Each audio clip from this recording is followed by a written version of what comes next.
2-1, hello all, and we're live. Hello all, welcome back to the INVICTUS stream. My name, as always, is Mr. Harlan Guthrie, and I am here with the ever-persistent Michael. I'm gonna do it this time. Take it all. The non-stop Justice League fan, Justin. Hello. Our hip-happed and hypocritical Chris. What? And our antagonizing Alex. Yeah, you can't do it. And we are here. What? And we are here with the Strange Game 1, Part 9.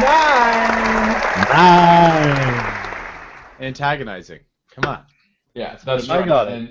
And well, you're antagonizing because you like to antagonize everybody, including myself. Yes. When we were kids, Alex used to wake me up just by tapping on my forehead nonstop.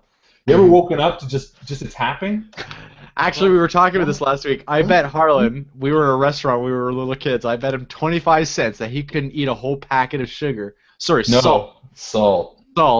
And he got 90% of the way done. You ever put a whole packet of salt in your mouth? It's not good. Anyway, we are back on this lovely Wednesday night.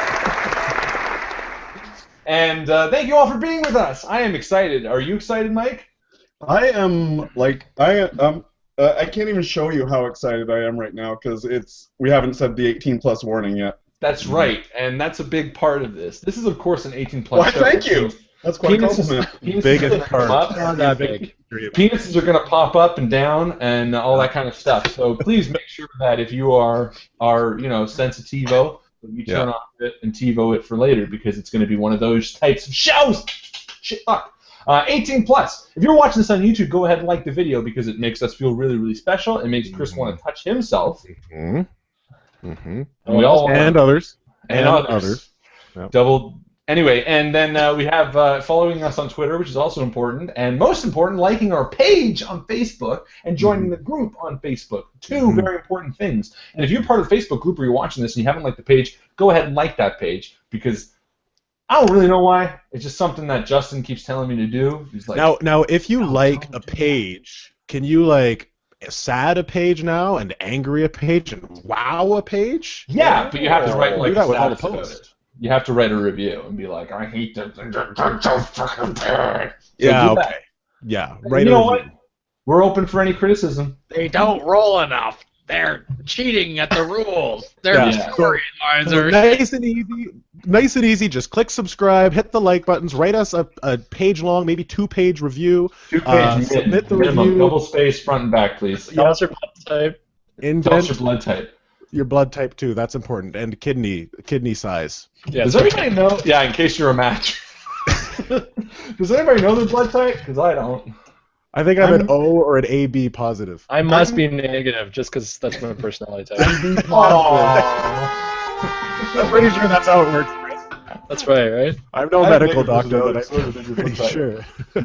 So yeah, this is the Strange for all those who I think I said this is Game 9. That means next week is our last game of the Strange ever in the world. It's a self-destruct book, and once you start it, you have 10 games before it blows up. Unless we played 11 just to be off kilter from what we've done for all the other ones to be extra strange. Just to be extra strange. Or we end it tonight to be extra strange. Oh yeah, we can just turn it off now. Tonight it could all end. You'll have to tune in. So yeah, please like Facebook, follow Twitter, and join the Facebook. Did I say YouTube? YouTube's one of those. Do that shit. You guys know. When you join the Facebook group, you get to earn experience points, which you can do to make me do a GM intrusion and things like that. That's my puppet strings. And we also award XP to the most valuable player, or the most valuable post, rather, which is the most interesting post of the week. This week, it is not a post. I know. But you just explained that it was the most valuable post. Not a post. I do, yeah, mind's blown, guys. We only have this limited amount of XP here, and we have to reward it to the most gifted and talented and creative individual. And since most of us are already in this group live streaming every Wednesday, we have to give it to the Facebook group. No, I'm kidding. We have to do a huge shout-out to a very special friend of ours, Jason Jordan Brazy. I think that's probably his last name. For these fantastic dice boxes. Oh, put up. Is that upside down? Yeah, these amazing dice boxes that you can see all the guys holding here. Wow. Well, not all the guys. Not all the guys, not Justin. Well, here, Justin, you just... Hey, there it is. We'll go back and forth between these really quick. Yeah. That's mine. I got the big black one. Justin was the first person over to see his. He put his dice in it, Yep. and then he forgot it here. I didn't Alex forget has it. a I left tissue it there box. purposely. That's part of the... That's the wipe of the tears because he didn't get one. Yeah, happy tears. They're happy tears. Happy tears. So these are dice boxes that I posted on the stream that Jason made, and he's drilled these holes in. They're magnetic on the top. They each are distinctly individual and different. And I think did we ever find out how he did these? Did he stamp them or burn them? Yeah, he did a rubber stamp, which I kind of want now. So that's the thing Justin said. So Jason, next time, if you want, send us that stamp too, because we're gonna start stamping shit out. Everything. Everywhere. If you send us that stamp, we promise you the game after will all have the stamp on it for it. We'll make it happen somehow. Yeah, I can do that easily. And if you ever come to Burned in, just like this. Just burned in. Yeah. any city you go to, you keep your eyes out because you might see an Invictus logo if you give us a stamp. That's true. We'll just stamp it everywhere. Yeah. And then people who... We're lazy taggers. We're very lazy taggers. We need a stamp in order to do it. Spray paint. Oh, did you see the Mona Lisa? Yeah, it's got some stamp on it. I wonder what it means. It's totally worth 20 years. Yeah, totally worth it. Anyway, so MVP this week goes to Jason. Now, obviously, this is not a requirement of anybody who watches our stream. Yes, it is. But it is something that Jason went out of his way to do for us, and that is extremely appreciated. Now, that being said, the gesture alone for anyone. I know Aisha and Bob have mentioned before that they wanted to get us a game that we already have. Don't talking and nobody explodes, or stop keep talking and nobody explodes. Well, I have it, but I'm only going to play it with them because it's like a group game anyway. So the gesture is always appreciated, even if there's no follow-through. But the fact that, Jason, that you sent these to us as well is fantastic. So a huge, huge shout-out to him. Thank you so much. You win MVP! And Alex sits there all sulky and pouty. Alex, you can use this die, this one single die that is in the box. Oh, is it a 20? No, it's not. It's a 2. Oh, 14. My 14 says it's a 20. You died. All right, and the other thing that we have to do is every week we have the Cipher poll, which is where you guys submit ciphers and I turn them into a poll on time sometimes. Typically, submissions go on Sunday, and then the poll gets created, and you guys get to vote. And every week it goes later and later, and today I think I put the poll up today. So I'm going to give any... Let's see, is there enough votes? There's enough votes. So we're going to count it anyway. So again, the Cipher submission is going to go up for the last time for The Strange. Tomorrow morning. This week I will make sure to put it on time. Sorry. So please, everybody who watches this, get out there, put a really cool Cipher idea in, because like I said, everything that's a Cipher is going to be put part of a master list that anyone can use. So for your future games or whatever, if you want to share them at home, I know a lot of you guys run Cipher system games at home too, you can use them. So without further ado, the winner for this week's Cipher system, we have a first place. Aisha Lyle with a little cipher called the Sticky Pen. You won first place. Well done. Second place goes to John Bowie with an action figure. And third place is a tie between 3 people. Alex, can you roll a die for us, please? Wait, guy, do you want me to roll? A 1d6, please. And we're going to say 1, 2, 3, 4, 5, 6. 1, 2. That means it goes to the very palpable Bob Lyle for the Xeno no Likey. So there you go. Those are our 3 winners. Everyone who entered gets 1 XP. First, second, and third place get 4, 3, and 2 XP respectively. And you guys are banking up a lot of that sexy, sexy XP to use in our forthcoming games, which we will talk about next. Well, I guess maybe tonight after the game. I guess we'll talk about what we're playing next. Why not, right? Yeah. Yeah. Or should we Get the talk about it now? hype train going. Let's get the hype train going. Or should we talk about it now? We'll talk about it now then.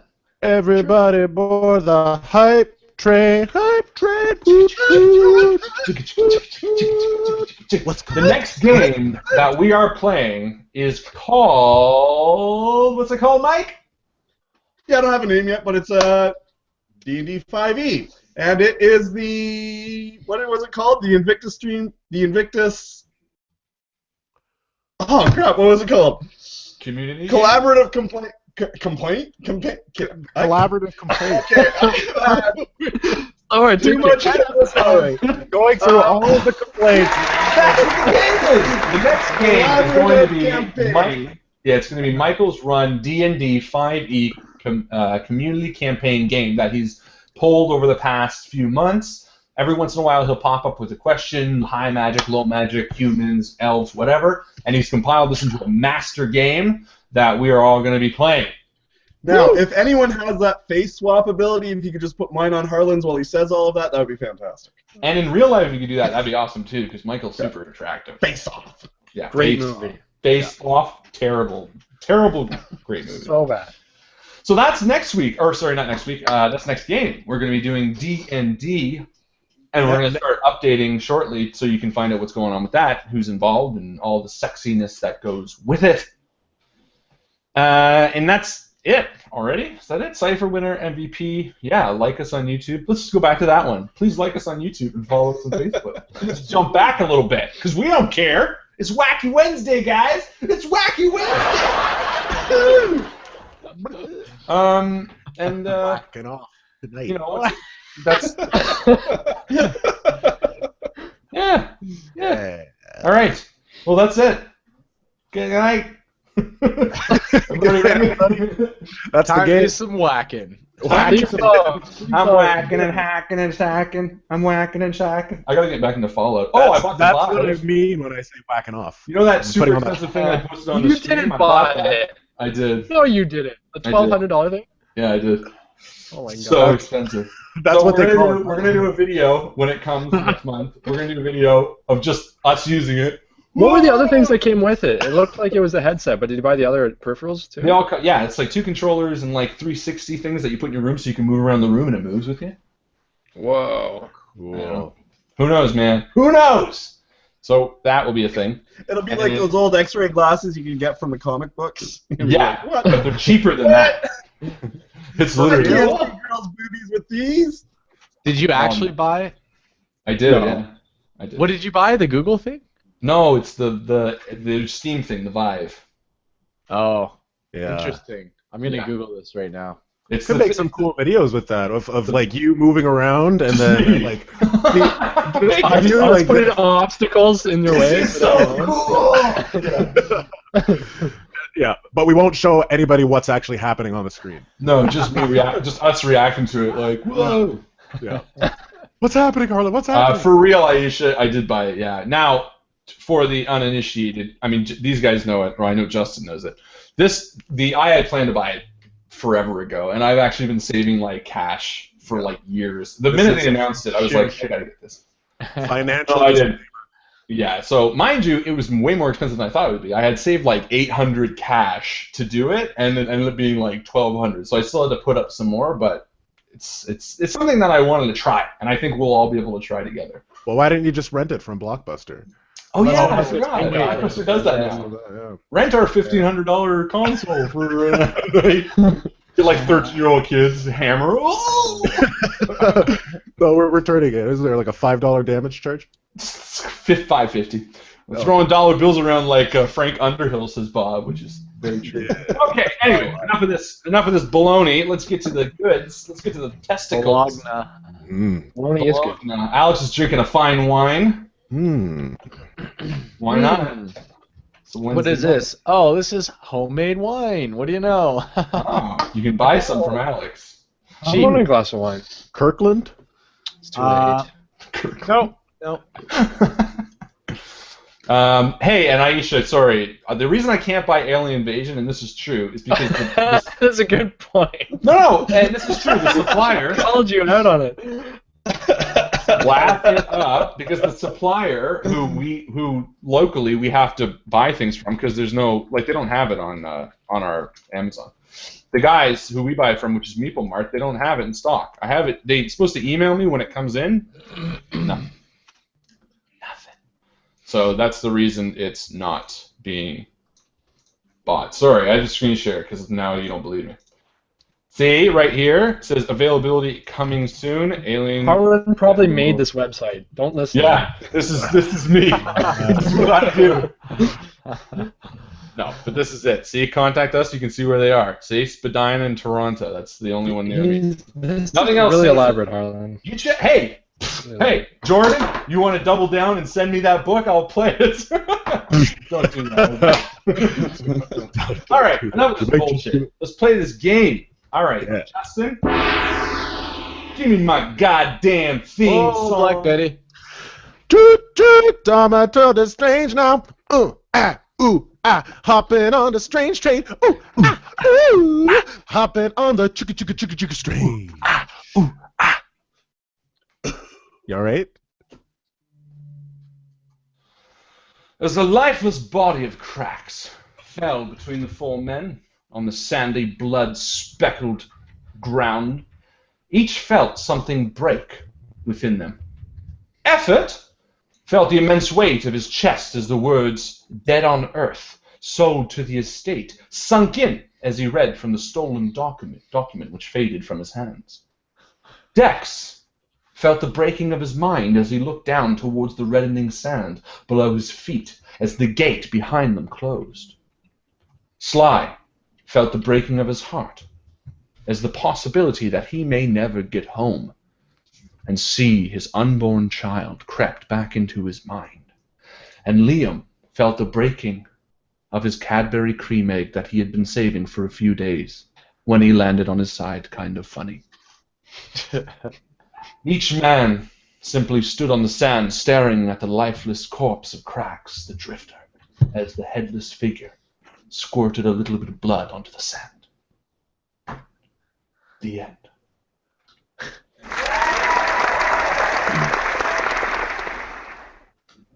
Whoa, what? The end. No, it can't be the end. No, that's the end. Okay, Well, you're guys. still here. No, we've done this before. That's the end. This time you end. Basically, I quit. I've been fired. You live the rest of your life in this world. I've been fired from the agency. This is. No, well, I thought the whole point I'm of the just dead. story was that we were getting home again. Okay, Okay, I'm pretty sure, Mr. Narrator, that we've been able to alter things before. No, that didn't happen, and you shouldn't have done it. It didn't matter. Well, so it didn't happen, and we shouldn't have done it. No. So which is it? Did it not didn't happen? No, it did not. It didn't happen. But Wait. you just said it shouldn't have been done, which means it did happen. Listen, I'm tired. I've done 9 bloody games of this, and we're ending. I'm bored. You've done just a wonderful job. You've done an incredible job. You've been with us the whole way, giving us motivation, giving us what we need to survive. We just need a little bit more of everything you've had to give us. Your storytelling is incredible. The sound of your voice is so motivating. I think you have the power to help us, for sure you do. You're all powerful. And what are you going to do after? Like, work for Pizza? Who is that man behind the board? The clipboard. Behind the voice. Behind the... You know, it's not easy doing this. I try to create an interesting story, try to carve your path. You should have stayed back in the original. There it is again. The narrator speaks. No, quiet. This is the end. I told you this. I don't fall for your trickery. Isn't it weird that when the narrator talks, that everything else stops? Like, that guy was just shooting at us and blew off Cracks' head, and now we're talking to the narrator. Because it's the end. And nothing you can say can change that. Well, we're still here. Can I try a deception roll on the narrator? No, and I can hear you. Oh.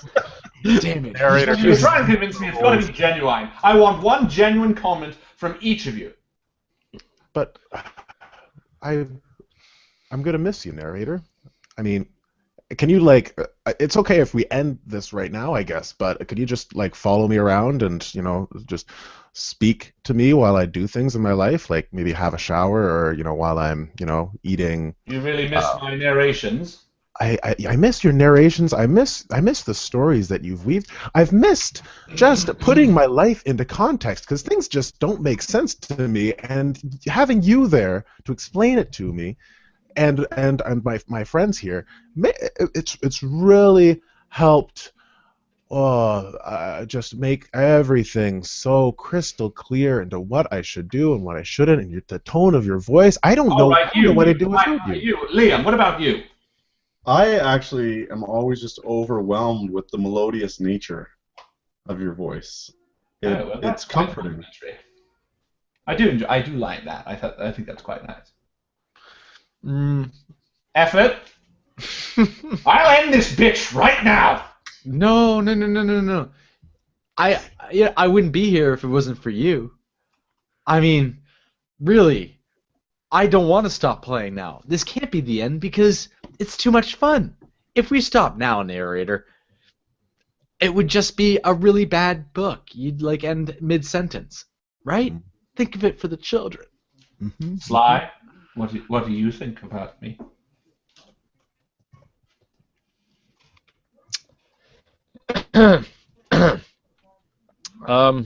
Well, I think your accent could have people believe you're very intelligent.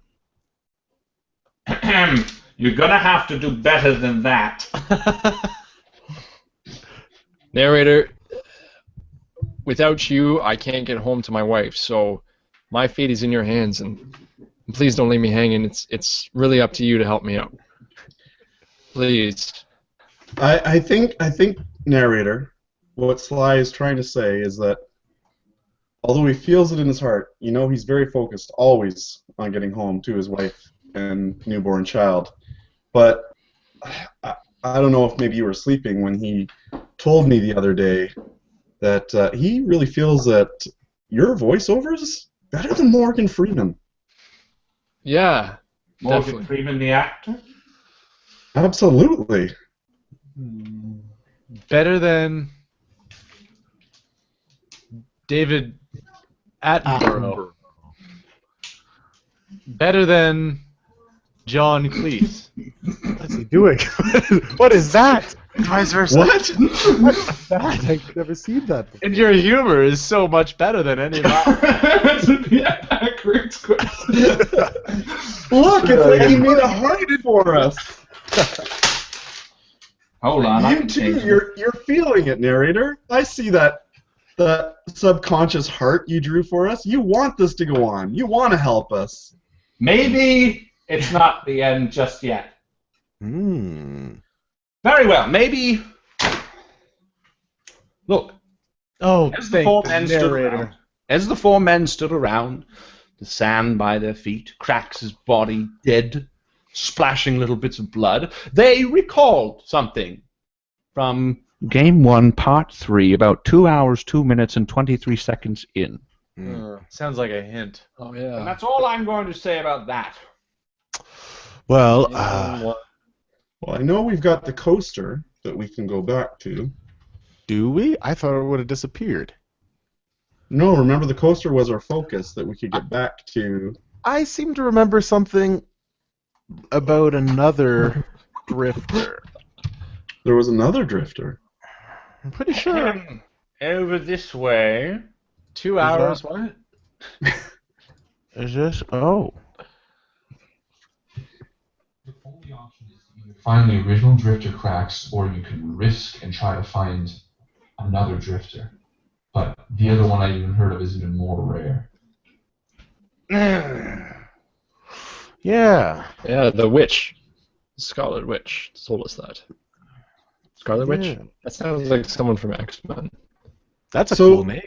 Narrator, do you know of this other drifter?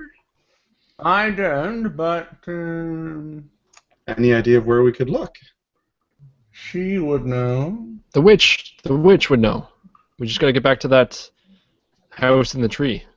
Davenport. I know it well. How can we get there? You must know how we can get there, Effort. We have to go through the elven cavern. Can't we just translate? Don't you have the power to do that? You still have the power of being an agent, right? So as you guys are standing there, you're looking around, and it's kind of just sand for as far as the eye can see, except for some buildings off to your right. And there's rows of sand with what looks like dirt between them. And as you've been talking and with the narrator, a man's been walking up to you with a shovel, and he's now within distance, and he shouts, "How y'all doing here? Oh, not a farmer. I'm a sand farmer. What, you got an issue with sand farming?" You, sir, must be doing an incredible job. I mean, look at this. You are by far the most competent farmer I've ever seen. Liam, you want to correct him on how he's doing it? Effort. Give me a roll. Not ignorant at all. All right. Y'all seem like you standing over that dead body, all looking weird. Yeah, he's dead. What did Effort do? He rolled a 4. Effort rolled a 4. All right. Y'all look like you're standing over that body. Pretty peculiar, I do say. And he looks around at you. Mm-hmm. And then he realizes that 4 of you have weapons. And he starts backing away. But it's not my business, not know how. We could use some dirt to bury him if you've got any. I don't got dirt, and my product is sand. You can buy some sand. I'm a sand farmer. Well, I feel like Sly. I feel like we should give Cracks a proper burial after all he. Wait, he didn't do anything for us. He was gonna do something for us. Yeah, he actually was the cause of us coming here in the first place, but Uh-huh. I guess we were going to die anyways. He really didn't harm us, I'd say. In fact, he gave us a second chance at life in some ways. That's true, actually. Yeah, okay. So let's bury him just because we're neutral. It's strange. One minute we're chasing this crook, next minute we're burying the crook, and we're still no closer to home. Enlightening effort, thank you. I go to the farmer, I say, may we borrow, I'll buy some sand off you, but can I also borrow your shovel? And he looks at his shovel in his hand. Yeah. It'll cost you. How much you talking? 2 pounds of sand. Give you 1 pound. 1.5. You know what? Yeah. How 1.5, and we get to pick where we bury him. You're burying the man on my property. That'll cost some extra sand. Yeah, all right. And he lends you his shovel. Bring the sand by the front of my house. And he goes walking back towards his building. All right. Where are we gonna get sand? I start digging. And you can tell he's pretty ignorant. And you start. I don't know. We'll figure it out as we go. And all the ground is sand. Everything's sand anyway, right? So you dig up sand and you put Crax's body in. Mm-hmm. Yep. Mm-hmm. Well, search it. I'm gonna search it. Yeah. That's the right answer. So you find a lot on this guy, because he was unleashed before because the force field dropped before you unlocked him. He had time to collect his belongings. So he has 5 ciphers. Holy moly. Yep. And an artifact. So I will post them all in the chat. Wow, looks like you're finding a lot there, Liam. I'd like to look around. Where are we standing here? I feel like we're on a shore. Oh, in a desert. What it looks like, except for the one farm. We transported here from the prison? So basically, to reiterate what happened last time, you grabbed Crax, and before you could transport, he stepped away from you, and he got shot in the head, covering you guys in blood, which you're covering in blood still. And you grabbed his dead, lifeless body, and you transported to wherever Dex managed to configure your estate badge, which was kind of a random because you couldn't quite figure out exactly how it worked, Dex, but you got people. Yeah.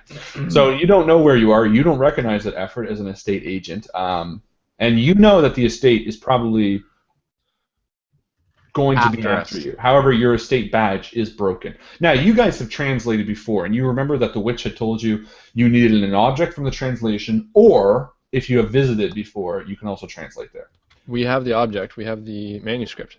Well, you've also visited it before, so either way, you're fine. Either way, yeah. But how do we transport without any device? Again, you basically translating is just an ability. I'm more asking these guys. Guys, how did you guys transport before? Like, who has the ability? Last time we transported, we used a goblet that she gave us. Mm-hmm. Huh. And then every other time there have just been portals opening up, and then we just jump through it. Maybe it's a matter of, thinking it and believing it and going there. Like the little engine. That could. So the farmer is now gone. You buried cracks. You've checked his body, and there's a number of ciphers on him, as well as an artifact. And I'll link the ciphers again with spaces between them so you can see them. But the artifact seems interesting to you. It looks like an earbud. An earbud. And I spaced them out with periods so you can read them all. Yeah. Cool. So Liam, can I see that for a second? That earbud? Okay. And I'm going to do an intellect roll on it, see if I can figure it out. And the whole time I'm going, Give me a roll. And Alex, give me a roll as well. I mean, effort. Oh, it's a 6, and I didn't use effort. 6, okay. You didn't use effort. Yes, you did. Perfect. Okay, no, you can't quite tell what it does, Justin, or Dex. Okay, well, I'm pretty sure you put this in your ear. I hand it back to Liam, and I say, I'll leave you to that. Okay. Fair enough. So just to go over the things they got the bodyguard, which is basically a unitard that is impenetrable. You got the tin cup, which I'm pretty sure is just an empty vessel that when it's full of pee turns to water. Perfect. Didn't quite get that one, so we're going to go with that. You get Charlie's revolver, which is just a gun, but on a successful hit, it does triple damage. You get Geoffrey's hamster, which is basically a hamster ball that, what was it? Oh, that any time you roll out, they get infatuated by the cuteness. If you crack the ball, it grows to a giant hamster that will sort of attack. Or other creatures. Yeah. And the Call of Momthulu, which is basically a phone that whenever you press call, it automatically every name in it is mom. The minute you press it, it says hello, and you turn it to your desired victim, and they'll be convinced that it's their mom on the phone, and they have to answer it, or they have to talk to him. And lastly, someone else's. Oh, is that 6? 1, 2, 3. No. 4, 5, 6. Somebody else's problem. We're going to call it 6 ciphers with somebody else's problem, which is a box with a small red button, and when you press it, an enemy within line of sight is going to attack another target somewhere in the world. It can be anyone. However, I've decided that that's going to be a D100 roll, where if anyone uses it, the 4 of you will pick a number, and if your number gets rolled, that target's going to come to you. Because I thought that's like a 1 in 100 chance, but it'd be fun. Yeah. Okay? Cool. Okay. And Greg Bush wants to do an intrusion, so you guys keep going, and I'm going to listen to Greg's intrusion. Quicksand intrusion. That'd be funny. Anyways. Okay, well, you think you got everything on him, Liam? I think so, yeah. How are we splitting these up? I'm kind of interested in that cellular device there. I think that's pretty nifty. I like the hamster ball. Doesn't matter to me. Let's roll for them, Liam. Sure. Well, I've got the earbud already. So looks like I'll go for number 2, which is Charlie's revolver. Or no, the tin cup. Or the bodyguard. Take them both. Okay. Yeah. I've got 2 Bodyguard. ciphers right now. So I've got the earbud, and I'll take somebody else's problem. I'll You take take my problems? You take the revolver and the bodyguard, Alex. Yep. Got him. Chances are you're a That's- better shooter. And Yeah, you can just Oh, what'd you say? Charlie's revolver? Okay. and bodyguard. Yeah, You and can the just bodyguard. activate both and then like run into the fray. Just start dishing we'd it. probably leave the tin cup if we don't have enough room. But can no one We'll carry take the it tin just in cup? case. I've got. Because I we're can in the take the middle tin of a cup. desert. Never a bad idea to have a fresh supply of water. Hey, even you if know it's what? pea water. And I've got to pee right now, so I can pee into it right And then now. can I drink some of your pee? You can drink some of my pee, but if you I'm want to so drink my pee, thirsty. then I can't pour it into this cup though. No, that's If what you want to drink my pee. Obviously, put it in the cup first. Oh, God, okay. I don't want to We're drink not- your pee. Well, you just said you literally We're not just. barbarians. I want to drink the pee from the cup. Want to drink your pee? Is what- After it's been in the cup.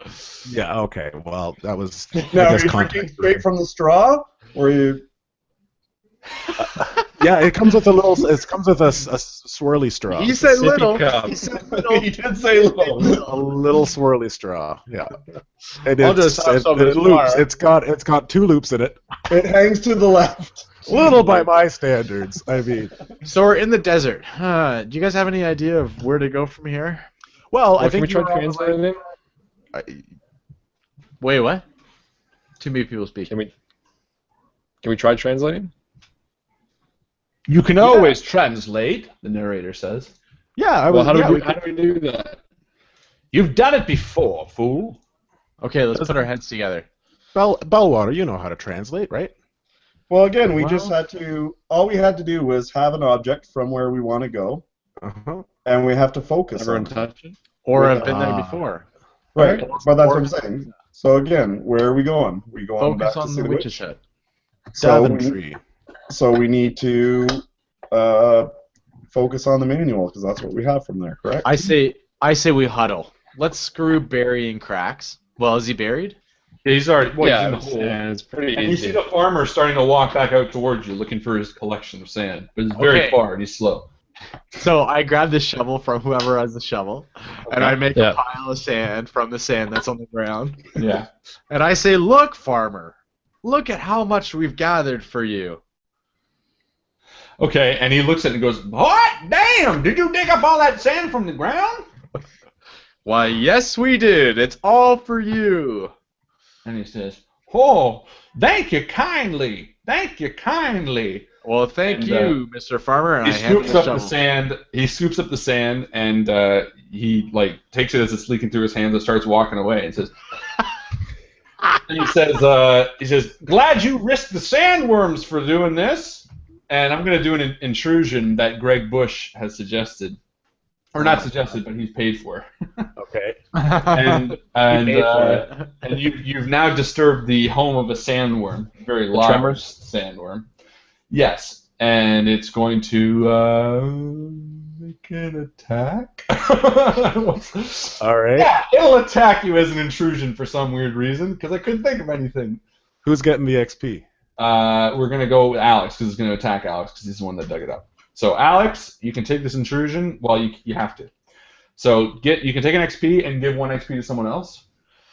All right, I'll take an XP, and I'll give an XP to, well, who's in need? Anybody? I Nope. currently have 3. I have 6 right now. What? Yeah. And Justin? I've got 2, I think. 1. I've got 1. Mike, it's got to go to Justin, sorry. So Dex, I'm good with XP that. to you. Thanks, Boo. No Perfect, problem. Alex. So, as you dig up the sand and the farmer walks away, he says again the same thing. He says, "Oh, you risked the sandworms to get me this sand," and you suddenly realize, "Oh, wait a minute. Maybe there's a reason all this sand is not being touched." And I And go you like feel this. something sharp bite your leg. Sandworm. Give me a roll to dodge it. Alrighty. 7. No. So it bites you very hard, and it does 4 damage to you. And you guys all see this? Yeah. You can all roll or do a roll for initiative. From my might, right? Yeah. How big is the sandworm? It's about this thick. You can't see how long it is, but that's how big it is. So, based on the thickness of this, it's got to be probably like 100 meters long. It's got to be at least this long.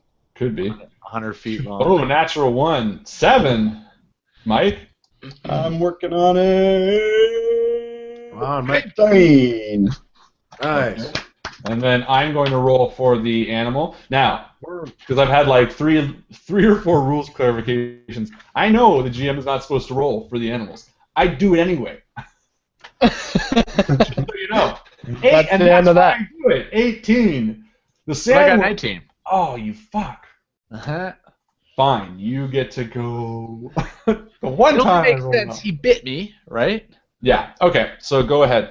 I've got my pew pew gun still, I believe. Actually, you have Charlie's revolver now, Oh yes. which is actually. You can two-fist a death shot.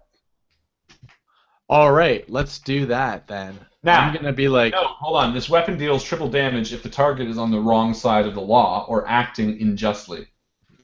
We no, did take It a is stand. very unjust. it's not Let's see really. if it- We took let's it see if it is. Totally Yeah. unjust. An animal going for food? That's like saying that us.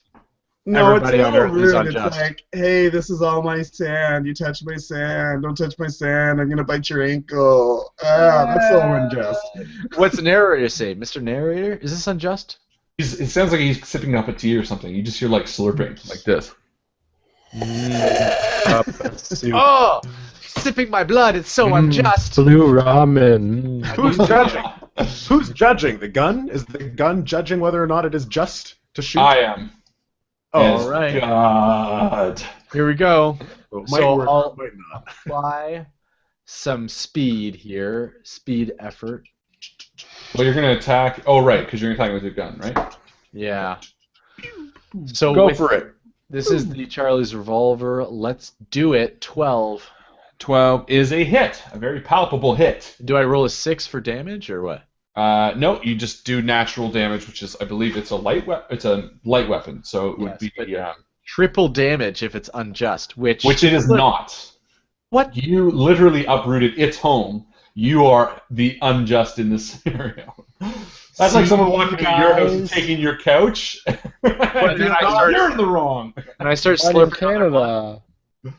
But you Can't fire attack at someone it, for and that. you hear the worm squeal, like, and it slides away. Oh. All right. Well, I don't know how many more of those are, and I don't know if that was a small one or a big one, but I say we get out of here. Let's start translating. So I Okay. Tim's book, manuscript. Mm-hmm. Can't hurt. Manuscript. Oh. Manuscript. I'm It's all so about glad each that's time, 'cause over. That's gonna help. And I Okay. start Come on, concentrating let's on- translate. Let's Shake just it off, man. Shake it off. group huddle. So, you guys all huddle together, and you start chanting the magic words, which are... Clack to Varacta Nictum. But did you say them right?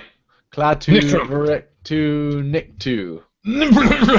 Necktie, nickel. Necktie. Necktie, nickel. Yeah. So you start going around in a thing, and you start chanting. Let's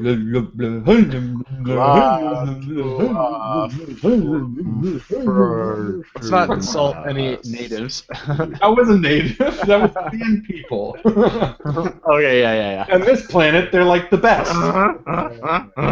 Yeah. So after a few minutes, you kind of don't feel anything, and you guys start feeling stupid until a tingling starts happening in your toesies.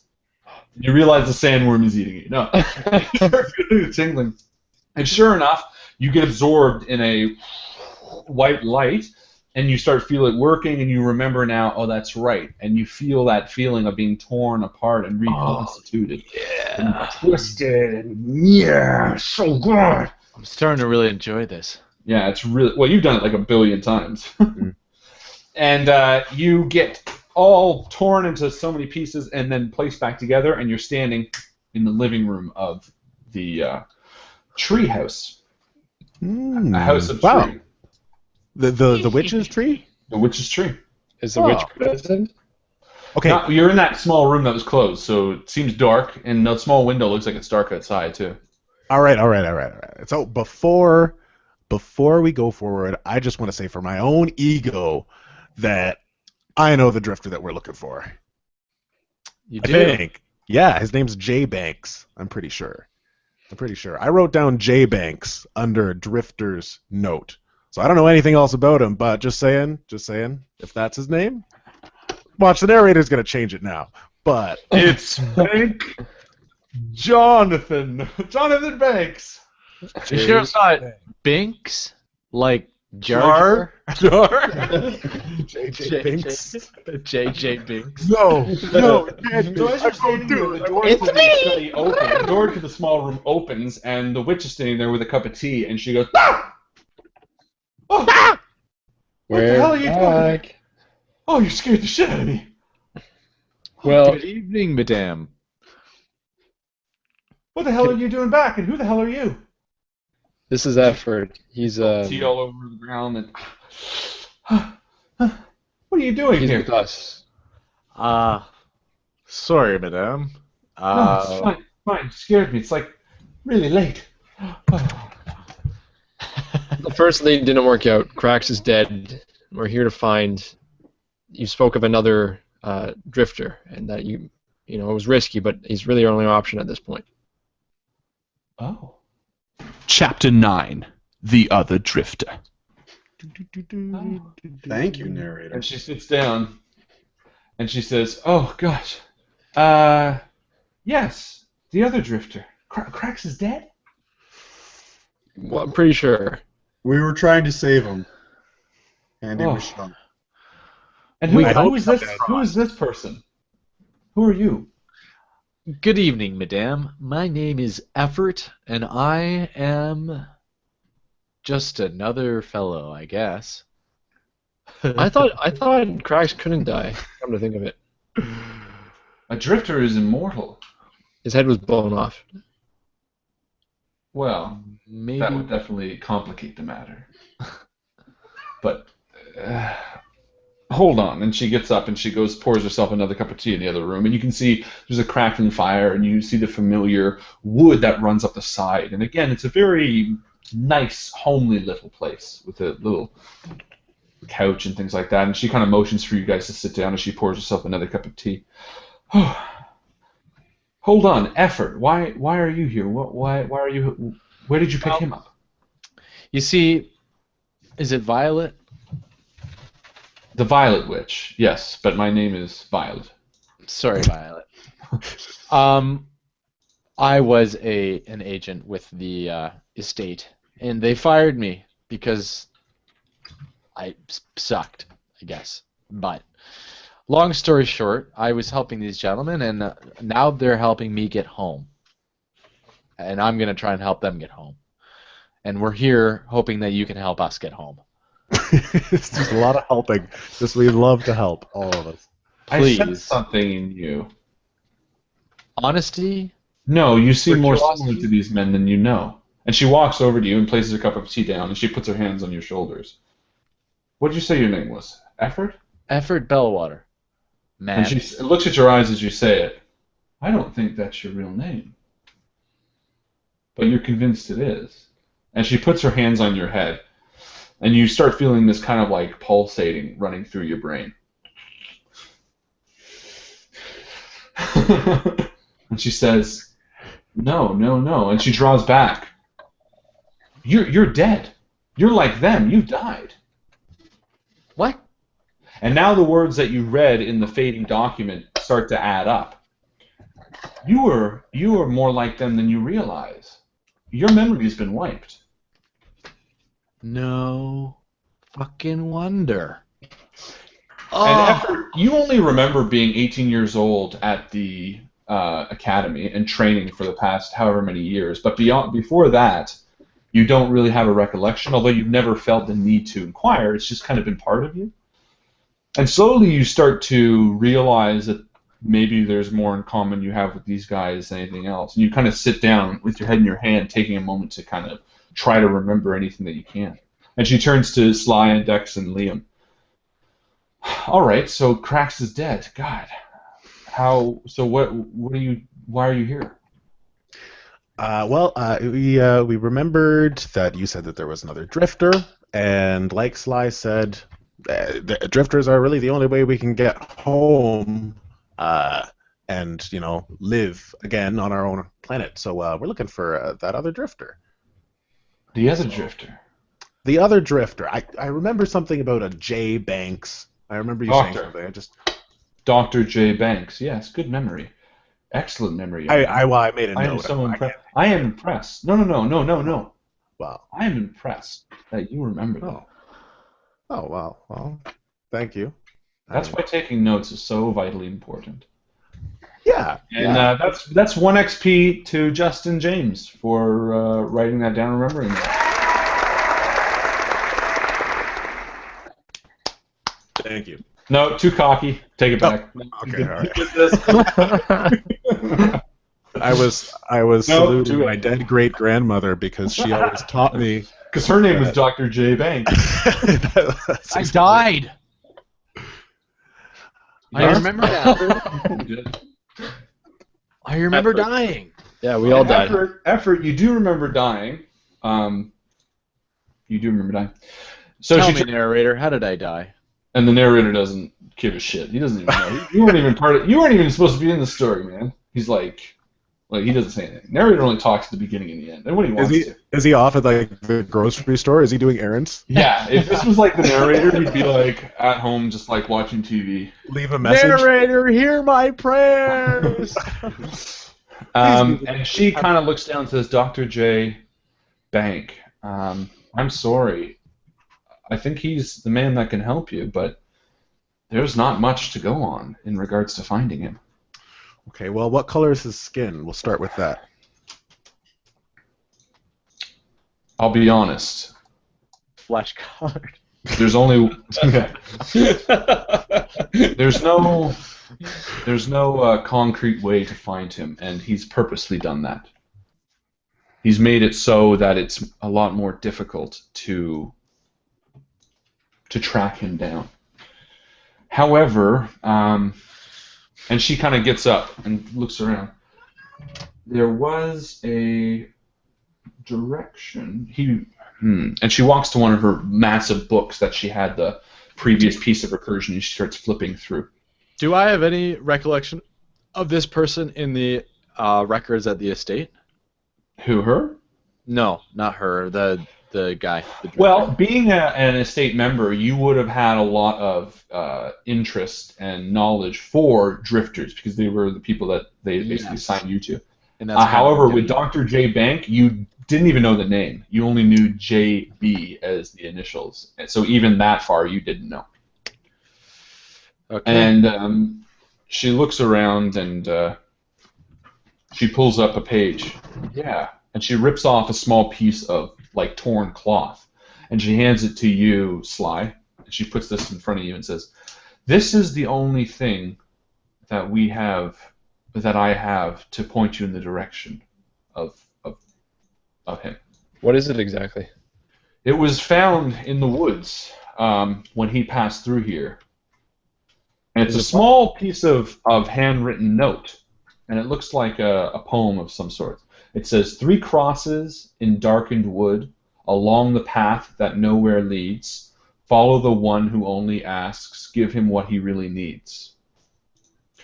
And she kind of looks up towards the 4 of you and says, honestly, I would love to be more help on this, but I don't know really how to find him, and more, he's gone through great difficulty to make him very difficult to find. Well, I look at Sly, and I just see if Sly is thinking, if anything is triggered in his mind. I don't know. It could be anything. 3 crosses in darkened wood. That could be somewhere here. Perhaps it's a real place. Perhaps it's an analogy. I don't know. You have any thoughts? The questions. I know of one person who, well, or not quite person. I don't know really what he is, but he only asks questions. Madame Witch, do you know anything about 3 crosses in these woods?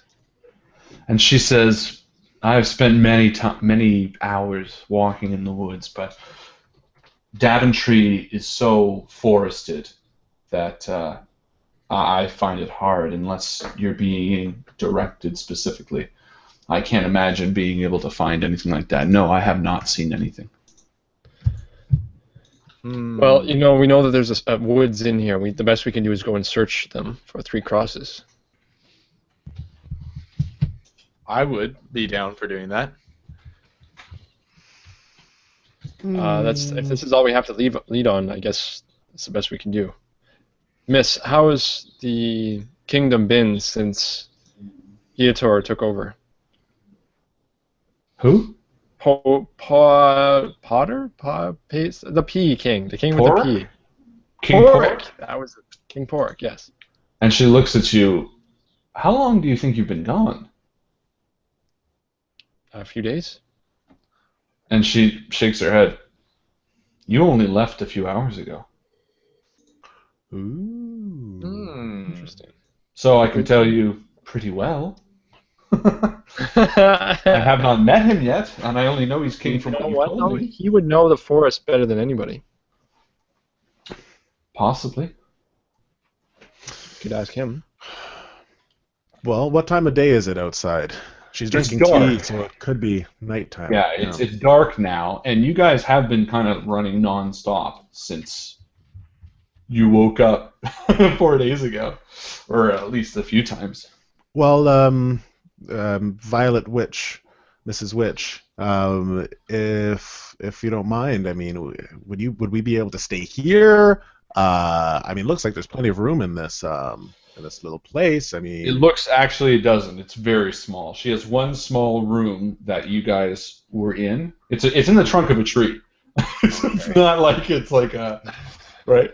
So it's about this. It's about So I'm saying that, and I'm kind of looking around and. Dex, I have no intention of staying. We really need to push on. Yeah, maybe it'd be. Yeah, well, I'm tired, man. I'm tired. And she looks to Effort and says, "You mentioned that you were from the estate, and you mentioned that Krax had been killed. Yes. Did you take Krax from the estate forcefully?" We did. Only after he was killed, actually. Well, she shakes her head. Look, you can't stay here.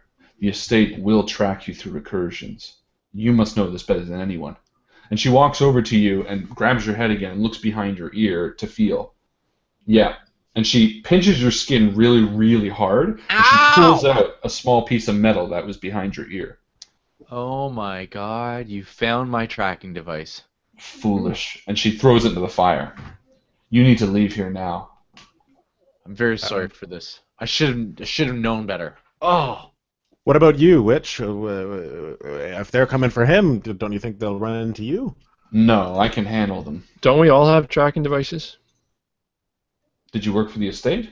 No, but they injected something into us. Would it be used for that? And I show her where my ear is that got injected. The visitor's pass. Yeah, that's what they called them. They said it dissolved after a day. Yeah, you might want to check. And you can feel little lumps underneath your skin. Yeah, that's the witch's house. There you go. Nice. And and you do feel little lumps. All right, I cut mine out. Oh I put it in my earlobe. Just have the witch rip it out. It's much more painful that way. There's a little hole in your ear. Yeah, I'll do the same. I'll use eviscerate on it. Oh wait, no, I shouldn't do that. All right, so you all tear yours out? No, I'll let the witch do it. Okay, and she pinches your skin and pulls it out and throws it in the fire and says, "You need to leave now. I've helped you all I can. I wish you luck, but..." Thank you. Leave. Let's go to the forest. Let's find these 3 crosses. Let's find the one who only asks questions, and then we'll follow him, and we should find our way. It can't be that hard. Didn't we meet Porrick out of 3 crosses? Not 3 signs. 3 signs. Yes, we did. Yeah. Was that maybe a good place to go? As good a place as any. All right, well, let's start walking. I open the door and I walk out. And the minute you're outside, she shuts the door and slams it and locks it. Clack! Oh, man. And she kind of walks back in and sits back down. And she has a cup of tea and she goes to bed and she reads her novel. And that's where the story goes. It goes in that direction. No, so the four of you are outside and it's getting dark and you can hear the forest kind of alive. And you're in a darker part of the wood. This is the place that the ogre led you to. So you don't quite know your way. Huh. Which way do you guys suggest that we go? Might as well go to the Back there. three crosses that way. I think. Do I know where I'm going? Can I do a? Not really. intellect roll? Yeah, you'll have to do an intellect roll. All right. We can go Well, back and you know talk what? before. I don't even know where that is. You Well, have an idea where the castle would be, but regardless, you'll have to roll an intellect to kind of figure out where you're going. All right. I am going to roll. I'm going to use a level of effort. Okay. All right. Excellent. 17. Yeah. So you Excellent. spend a moment looking around, and again, you're in the dark part of the woods. You can feel the kind of heat of the night, and the witch's house feels a bit, even though you've been there before, it still feels creepy on your back, and you get a sense of direction towards where the castle is. Okay. I think the castle's that way. And you all start heading.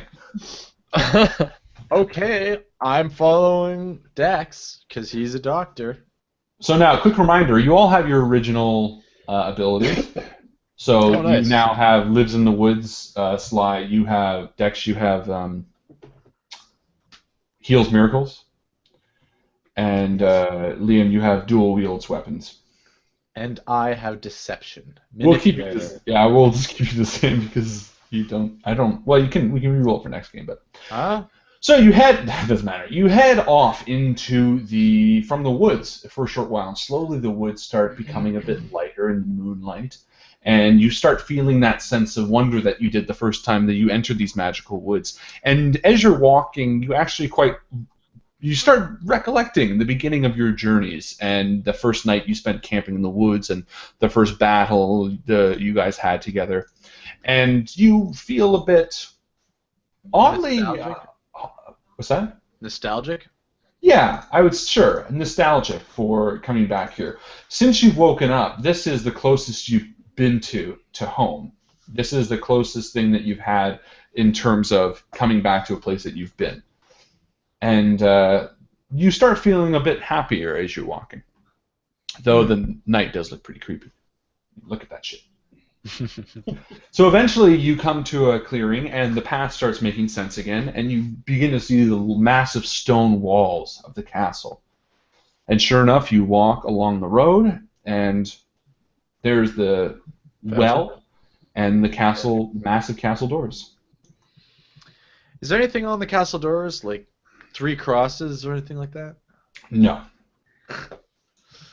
There's a smaller door and the bigger door. Oh. All right, let's go. Should we go into the castle or just keep going?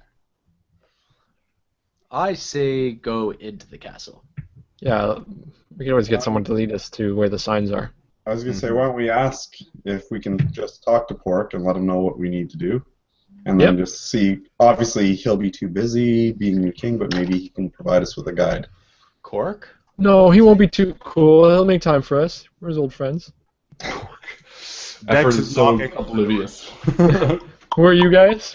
So you knock at the door, and a hand, well, you wouldn't see, but the door opens, and a massive head leans down, a 2-headed ogre that you recognize, Bork and Barn. Hello, small people. Hey, Bork. Hey, Barn. How you doing? Did you speak to the witch? We did. Did you Yes, it didn't work out. We need to talk to King Pork. Oh, King Pork is resting. And Bark turns to him and says, or Barn turns to him and says, yes, but he's only just gone to bed. Yes, but he's our new king now. Yes, but they are his friends. And they both look down towards you. It's very urgent. And because we're friends, he won't mind as much. He might mind if he doesn't actually see us. Mm-hmm. All right. And he lets you in and shuts the door behind you Okay. and starts walking up the stairs. Yes. Who is Yes, he? my lord. Why is he mocking me? I do not like him. Those are internal thoughts. Why are you saying internal thoughts out loud? He's quite intelligent for an orc. I'm an not ogre. an orc. And he stops on the stairs and he turns around. I am an ogre. We don't like him. No. And they're both looking at you, Effort. Do you want him to wait outside? I do not think you should talk to Porik. And he holds a massive hand up to your chest and kind of just pushes you down the stairs. Give me a roll. Okay. Getting picked on here. 17. Okay, so you almost trip, but you catch yourself and just kind of step back down. He says, I'll- "You will wait here." I'll wait here. And he turns around and he keeps walking away. Stupid orc. I wave effort as if just to keep coming. He won't turn around, just be quiet. And he leads you up the stairs and he gestures to a large door at the end of the hall and says, "Porik is through there. I will wake him but he might be happy to see you." And he turns around and continues walking down the hall while he's singing. Thanks, fellas. Nice to see you. All right, let's do this. And we run down the hall to Porik. I walk down the hall. Yeah, and Dex is down there waiting. Well, we're gonna do it. And the doors at the end are kind of slightly ajar, and it's again a huge double door to a room, and you see a small hole about this big cut into the door, like freshly cut into the bottom of the door. That's probably where he goes in. Oh, so we knock. Okay, and as you knock, the door kind of swings open a little bit, and you hear a scuttle inside. And sure enough, sitting in bed with the massive bed and the sheets tucked up to here is Porik's wife. And Porik is kind of walking in a tiny little nightgown towards the bottom of the stairs, or towards the bottom of the door, and he looks up at you and lights up. "Oh, boys! Wonderful to see you. Come in, come in. Did you speak to the witch?" Yeah, we spoke to her, and she told us a lot, but we still need a little bit more information before we can really get Of back course, to come in, come in. How can I say no to you? And he points to a few chairs in the corner of the room, and Effort, what are you doing? I'm waiting outside the building. Okay, good. Respected it. And Porik turns to you and says, and he kind of jumps up on a little chair, and he jumps up onto the table where you guys are sitting, and he sits down on a little tissue box. A loaf of bread. He sits down on a dice box. On a dice box with our Yeah. emphasis on it. How can I help you? Okay, so what's the best way of going about this? We're looking for someone. Is I guess the best way to start, and we have a clue as to where we might be able to find him. And I put the page on the table so that he can see it. And he kind of reads over it. Oh, interesting. We have some ideas. Maybe you can help us to see if they're true. We're thinking if we got to, the 3 signs that we met you, where we met you, that could be the 3 crosses that they talked about. It could be. But we're not sure how to get there. Oh, I can draw you a map to the 3 crosses. It's kind of late for me, and Marnie's going to be killing me. Oh, and he shushes up a bit and says, "Marnie's in bed right now." And you look over, and she's kind of sitting there, and she says, "I can hear ya. Not like my ears are tiny, too." And he goes, "Marnie, they are tiny." He goes, "I'm sorry." And she goes, "If you're going to be talking, take it outside." And Porik comes back and says, "Marnie, they helped us become who we are right now. Let's give them a little wee bit of consideration." He turns back and says, "Sorry, gents. All you have to do is when you leave the castle and cross the road, continue on straight, and then you'll reach the crossroads." Do we need to put a coin in the well? Is that just superstition? Oh, yes. No, every time. Throw a coin in the well. What happens if you don't? Bad bad things. Has anyone not done it? No one that's lived to tell. But it's only How would coming you out of know? the castle that you have to do it. It's only when you cross the road. Okay, because did we just not put a? No, we haven't in crossed there? the road away from You the. came we along haven't crossed the the road, road. anyway. I see. Okay. All right. Okay. It's always good luck. And here, and he hands you 3 or 4 coins. No, he hands you 3 coins. Take these. We actually have a companion with us. We could use one more if that's okay. Oh, of course. And he gives you another one. I owe you gentlemen everything. And look, it's only been a few hours, but we've made a lot of changes. A lot of things that I think are going to be better. Like what? No more persons of colour. No. That'd be No terrible. more people that color. No, he says, a lot of small things that are going to better the city, I believe, and the people in it. child per couple. Yeah. No more fairy tale creatures like Rumpelstiltskin calling shots. Okay. And what did you do about that king, the old king? Well, currently he's staying as a guest. We're going to talk to him in the morning and figure out what's a better way to do it. He's unhappy, but we're not putting him in a jail cell. We do have a guard watching his door in case he tries to do something evil. But I think he's a good man. I think he can be repurposed. He does have a flair for the dramatic, and we are looking for someone to teach the youngins how to act.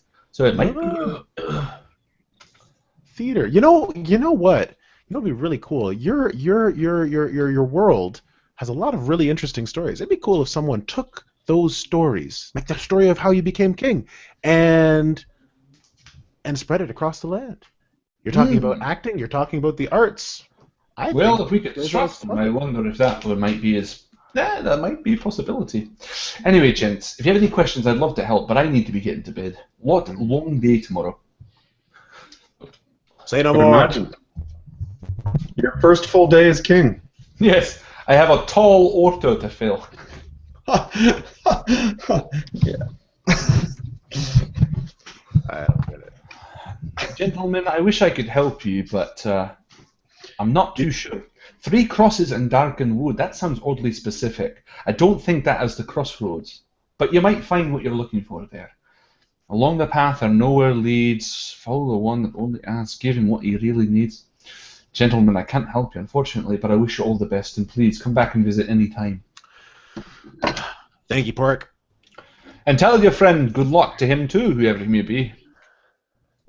I'm waiting outside. Is he mocking me? He does that a lot in this I'll place. set Borkin Barn on him. They don't take all the time. He'll learn this nice world can turn pretty sour quick. I'm not mocking you. Gentlemen, Alright, it's been a we'll let pleasure. you get back to your lovely wife. And he shakes your hands with his little hand. And he says, gentlemen, it's been a pleasure. I wish you all the best. Good night. All right. So I head back to effort. Oh, you guys take it forever in there. You're gone for like 3 minutes. So the 4 of you head back outside, and you're standing out, and Bork and Barn kind of walk you out and push Effort out and kind of say, well, it's been a pleasure, men. I hope you find what you are looking for. Me too, guys. Me too. And me too. Bye. Bye. And he goes to turn and he stops. Oh, by the way, and he grabs a small sack and he throws it at your feet. You left this in the room that you woke up in. And he shuts it. Wait. Did he shut it? Too late? He shut it. Burke and Barn, can you hear me? He opens it. What? Oh, good. I'm shot in the dark. Do you know anything about this riddle? I'm sure no one would think to ask you normally, but for no reason. And then I And show him it's that. No, I don't know what that means. Just I'm sorry. okay. Thank you. And Have a good and he night. turns to you and says, then take care of yourselves and remember, if the bumpkin asks, just tell him no. And he shuts the door. Goodbye, Orc. Let's That's go. Text the bumpkin. Oh. He only asks questions. Yeah, but I'm still kind of afraid to find out what happens if you give it to him. Have you got any? Maybe we need the only thing that we got here that I don't know, maybe beer. I don't know what it is. We'll have to find out what he wants. Yeah, all right. Well, you know what? It's as good a guess as any. I think that makes the most sense. He's the only one that I can think of that only asks questions. So, gentlemen, what did the king say? Gentlemen, what the fuck is going on? What did the king say about how to get to the Three Crosses? Any idea? He told us how to get to the crossroads, but I guess maybe, but he thinks that that's not what the poem means. But But he either thinks way, we can find what we're looking for there. Does he? So Let's get I going, say, guys. effort. Who's got the coins? I give one to each of them. I said, yeah. Okay. I just that start player walking. I got flip a coin and I say, guys, we gotta make time. Yeah, but what's in the bag that the ogre threw out? Oh yeah, the bag. So you go looking down at the bag, and it looks like it's made of some really tough material, and it's got a combination lock on it. Huh. Does anyone know the combination? No, but do I have some sort of skill here? Deception. No, it's an 8. It's an 8 number combination. You know that even trying to pick it is impossible. Okay. I Nope, I mean- know that even trying to pick that is impossible. Is our friend with us right now? Oh wait, that's only Doors. Yeah, no, he's gone. Hello, invisible man. Are you here? Okay, so you hand a coin to every party member, Yeah. and you Grab guys the throw your coins. Okay, and you cross. I'm going to do an intrusion that each of you throw your coin in, but effort. You're new to this world. You kind of think, whatever. And you forget to throw a coin in the well before crossing the road. So, okay. So I don't. I Yeah. say, I'm going to pocket this coin, We don't say, you just forget. and an XP goes to Justin. Another. Yes, well, this was a John Bowie intrusion, so thank you, John, for spending Nice. XP. But still, I get an XP, right? Good one, John. Thanks, John. Give this And- one to Mike. I'm doing Okay, Mike, it's to you, buddy. Excellent. Well done, John. So effort, you do not throw the coin in the well, and you cross the road. Give me a roll. Okay. Do you want me to move my camera so you can see me roll? No, that you just did. Okay. You 17. feel a chill up your spine. You chill. You feel like something's wrong. I feel like something's wrong. What do you mean? Oh, like something's not right. Oh, I've that's got what you a mean. chill up my spine. I look around. We just crossed a bridge. Any trolls coming up under the bridge? No, it wasn't a bridge. You threw it in a well just across the road. No, it doesn't look like there's any. You just feel like something's off, and your stomach starts feeling like it's in knots a little bit. Oh, guys, I think I'm getting the shits. I know that feeling. I don't know if I've eaten in like 2 days. Okay. So you guys cross the road, and again, the woods are now dark as it is night, and you feel relatively excited to keep moving, and you start walking through the woods. So Liam, how are you feeling now that it's been? How long has it been since you last played a video game? I'm actually still a little concerned because of this Easter cream egg that's been in my pocket for this entire time, and it's just it's mush now. But I'm a little twitchy. I wouldn't mind playing a video game. I think when we were going around and we were fighting, it sort of quenched that. Okay. Yeah. We've made it this far. Only one life. This entire time. One life Which to is live. good. Because that's all we got, I think. But really, it's no life because we're all dead. I don't get it. Why are we here? Why are Are you you here? all right What's there, life buddy? all about? Are you all right? You got the shits, and now you're having an existential crisis. Yeah, I'm having difficulty wrapping my mind around the fact that I've died already. Okay. Yeah. This whole time, I want to be watching the perimeter, just making sure things aren't. Last time we were here, there's things we were seeing in the woods. Yeah. So you are taking a look around. Give me a roll for perception or your intelligence. Yeah. No, you don't see anything. You don't even see your foots, and you trip over a rock, but don't hurt yourself. You barely fall. There's a rock there, guys. Careful. Well. So you like, hunker a considerable distance into the woods, and you are starting to feel pretty tired. Every now and then as we walk, I'll squat down and take a look around perimeter. Yeah. I thought you were going Actually, no, because you actually get better sight, right? Because you're lower, and people moving, you'll see them in the skyline a little clearer. And I'm gonna squat. Except all the forest covered, you can't even see the skyline.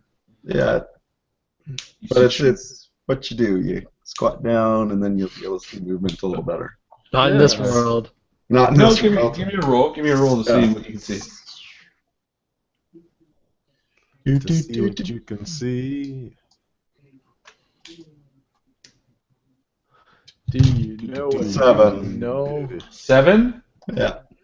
Okay, so no, you do squat down. You do get a bonus because you did squat down. And you kind of glance the perimeter, but you don't see anything following you. You're pretty confident that there's nothing following you. Yep. But I'm just saying, as we walk, every now and then I would do that. Okay. So, you enter a relatively nice clearing. Guys, I am butched. I'm totally butched right now. I got a sleeper. I'm gonna trip on a rock like Slide it back there and embarrass myself. You saw that, eh? I saw the whole thing. Yeah. Super embarrassing. That's why I died the first time in the woods. So true. I'm really from the You city. told me it was a bear. You told me it was a bear. Bear rock I tripped on. It was a bare rock. You took creative license with that story. Poetic license. Poetic license. So what's the sitch? I say we sitch ourselves down and Because we're butched. and sleep. Yeah, totally butched. All right. Yeah, let's so you hunker down. Is anyone going to be watching for the night? Oh, definitely. Again, take turns. Nobody said anything about hunkering, Harlan. I'm hunking. After we sitch down, we're gonna hunker. Sitch down, butch up, and hunker down. Hunker up. I'm hunkering for a sandwich. Hunkers. Okay, I will take first watch. Okay. Thanks, Light. You're real. So, effort. When you go to bed, you still feel quite sick to your stomach, like something is wrong. What's And you're reading something on the bottom of your screen. Aha, you read it. Yeah. Oh. And yeah, you're feeling like something is off about you. You're not feeling quite yourself. Okay. I'm gonna look at my physical body. Like, is there something wrong with it? Yeah. So you take a Sound look. like your emotional body. Give me a roll. give me a roll, Alex. 18. Ain't nothing wrong. You can't tell if there's anything wrong with you. Damn. Oh shit. All right. You need more than an 18 to know. There's nothing like poking out. Oh. Hello, my honey. Hello, my baby. You can't tell. You feel like something is odd about you, but you can't quite tell. Like Maybe it's love. Dex odd. Like it's strange. Something strange. Strange. So, Some strange Chris, You know you're what? sitting I there get up watching. and Sly, take a you're walk sitting in my there office. watching. What? I'm gonna get up while these guys are watching and Mike's napping, and I'm gonna take a stroll in the I woods. will see this, and I'll be effort. Where are you going? I'm taking a stroll because I don't feel well. Okay. But I won't go out of eyesight. You're gonna be on third watch, so make sure you're back soon. You're not gonna get much sleep. Momentarily, my friend, momentarily. And I say, fine. And I walk up and I kick Liam in the foot and say, Liam, time to get up, man. That was like no sleep time. So been hours. you go take a walk into the woods, and you walk relatively far from where you guys are sleeping. Not too far, but and you Well, it's start relative. you start feeling sicker. You start feeling dizzy. And for a second, your eyes become hazy, and then you get the sense that something is chasing you, and you begin running, just non-stop running in one direction. okay. And you vomit, and you start vomiting up this salty water. It feels like well water that you're vomiting, and it's kind of pouring out, like the stony kind of not, like the stone water of a well that's been sitting there for a very long time, and you just keep vomiting and vomiting and vomiting. Oh no. Okay. And after a few seconds, it stops, and you begin feeling a bit better. But you look around, and you're standing. You're not even in the woods anymore. You're standing in a kind of a stone outcrop, and you hear a rustling from behind you. So Liam, you wake up and you head to watch, and you sit down and you see Effort kind of head off, and you continue watching, and after about 10, 15 minutes, 20 minutes, you realize that Effort has not come back. Okay, so I will. Who's closest to me? You're all kind of sleeping in a circle. Actually, I will not even bother with Dex at this point. I'll go to Sly. Okay. I feel like let sleeping Dexes sleep. He's only been sleeping for 15 minutes. Yeah. That. And I will Sly. Well, I already had my watch. What? Yeah, no, I'm really sorry. Effort went off into the woods. He didn't tell me what he was doing, but now he's been gone basically since you fell asleep. I'm wondering if we should go look for him. Yeah, you're probably right. But you can't leave Dex here. Wake up, Dex. We'll go look for him. Dex is snoring like a. That's hilarious. And effort. You stand up. You hear a rustling from behind you, and you kind of back away from it, and you're next to a large crevasse, and you get the sense that whatever is coming out of the woods is very violent. And you look that stupid doing it. No, but you're at a crevasse and with a very large tree that looks easy enough to cut down. And next to the tree, you see a axe leaning up against it.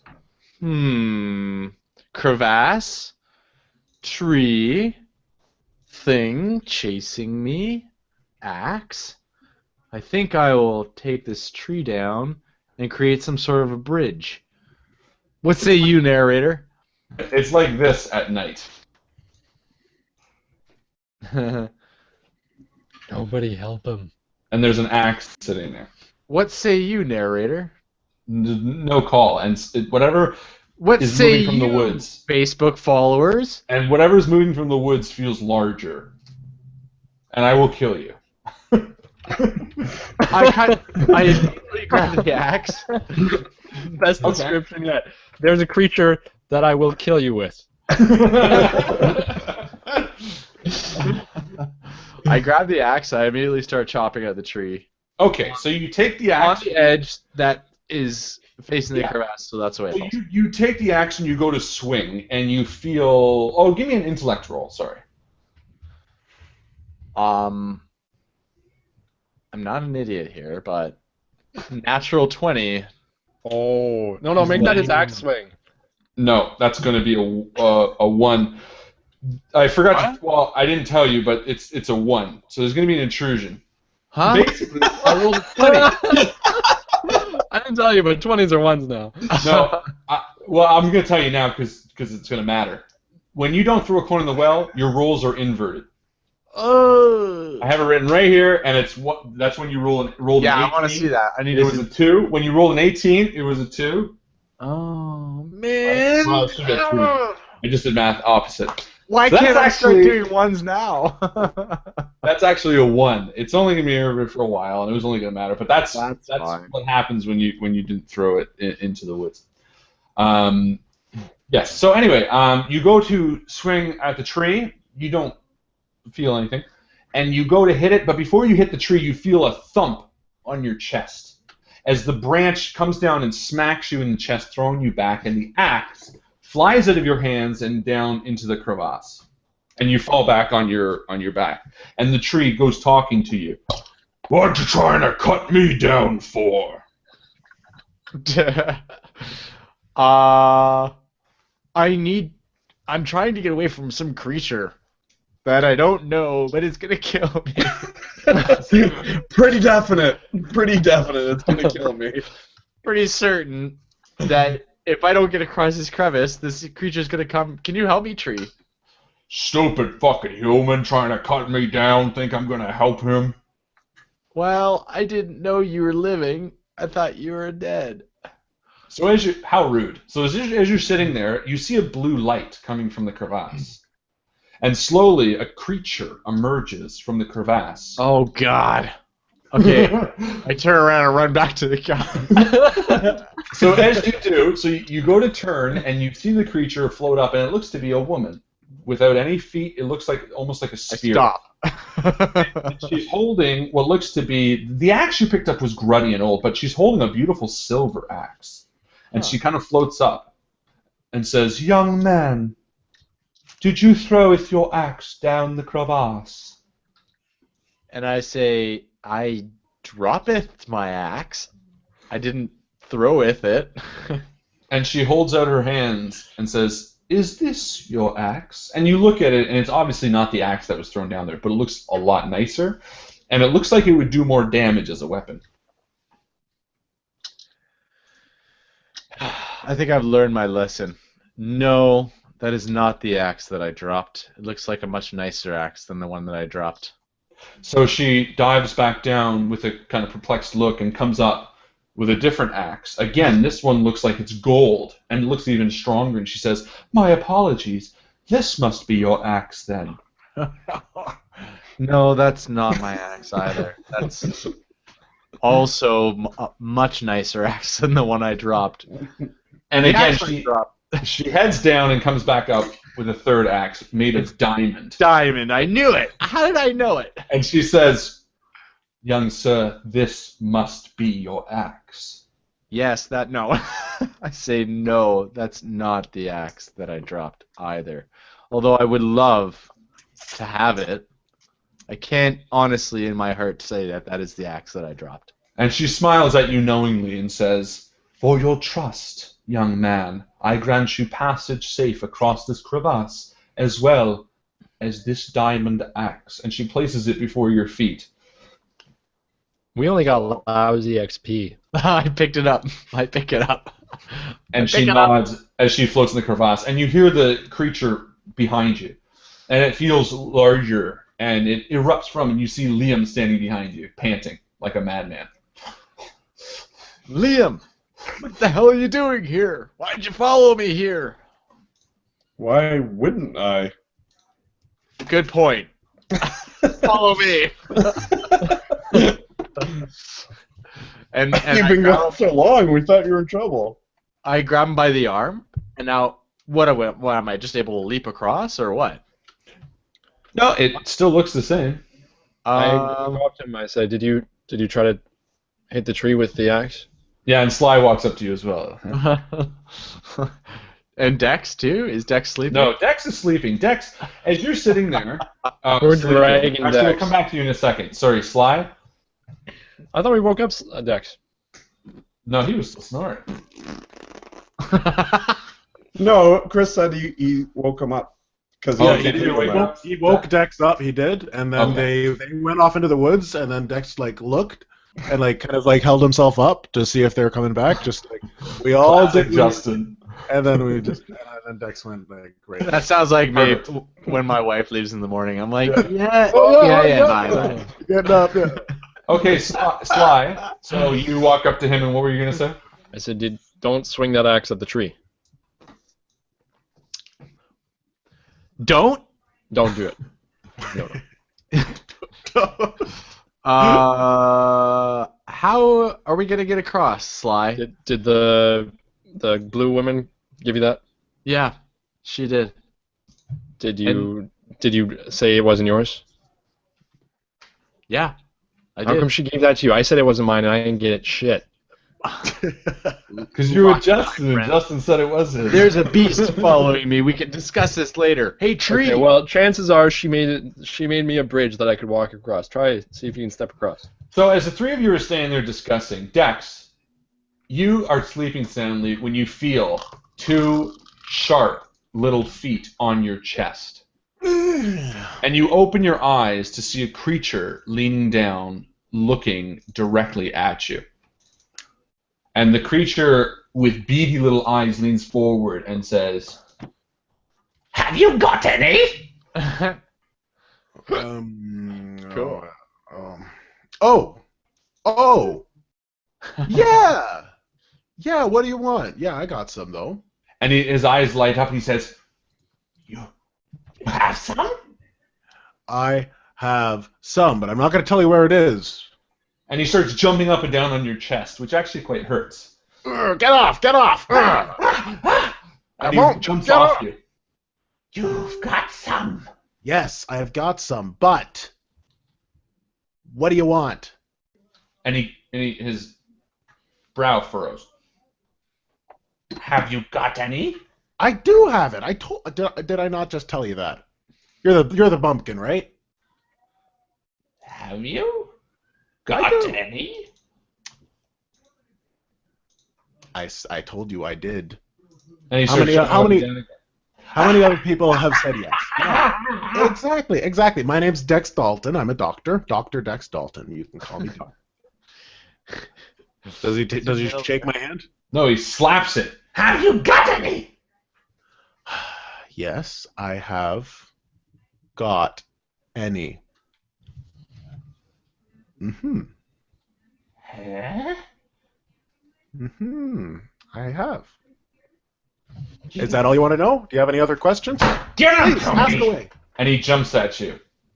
Hey, I thought you only asked questions. Give them to me. Me? Give them to me? Have you got any? Have you got any? Have you got any? Do you...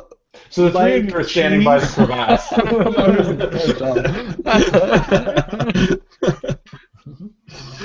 What are the three of you doing? We're arguing about the fact that he can cross. I keep effort. You can step in there. It's safe. Go ahead. Yeah, right. It's just ground. Like, this isn't Raiders of the Lost Ark. No, it is. It's just like that. Bleh, your face is gonna melt. It's like Indiana Jones. Like Walk across the Last Crusade. I pick up I pick a handful of gravel or dirt or whatever from the ground, and I toss it to where I want to step. Yeah, and you can throw it there, and you see the dust leaving a trail. Oh, I guess you're right, Sly. Let's go. So I take a step across. Okay, and you step on solid ground. And I continue with the second step. Wait, what about Dex? We should probably go back for Dex.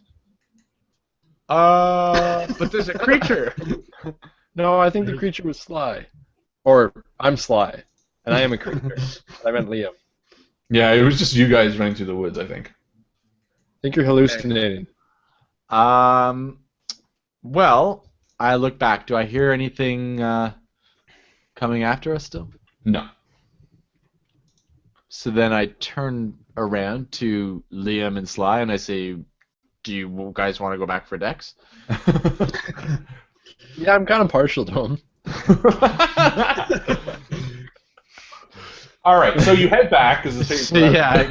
Turn around, you head back towards Dex. And as you're walking through the woods, you hear these voices come in, and you part through where you were, and you see Dex arguing with the bumpkin, who's standing there kind of with clenched fists, just yelling at him, "Have you got any? Have you got any?" Would you like some? Would you like some? See what I bring my beer out and it's like, is this what you want? And he looks at you and he looks at you in the eyes. Have you got any? Yes, I have some.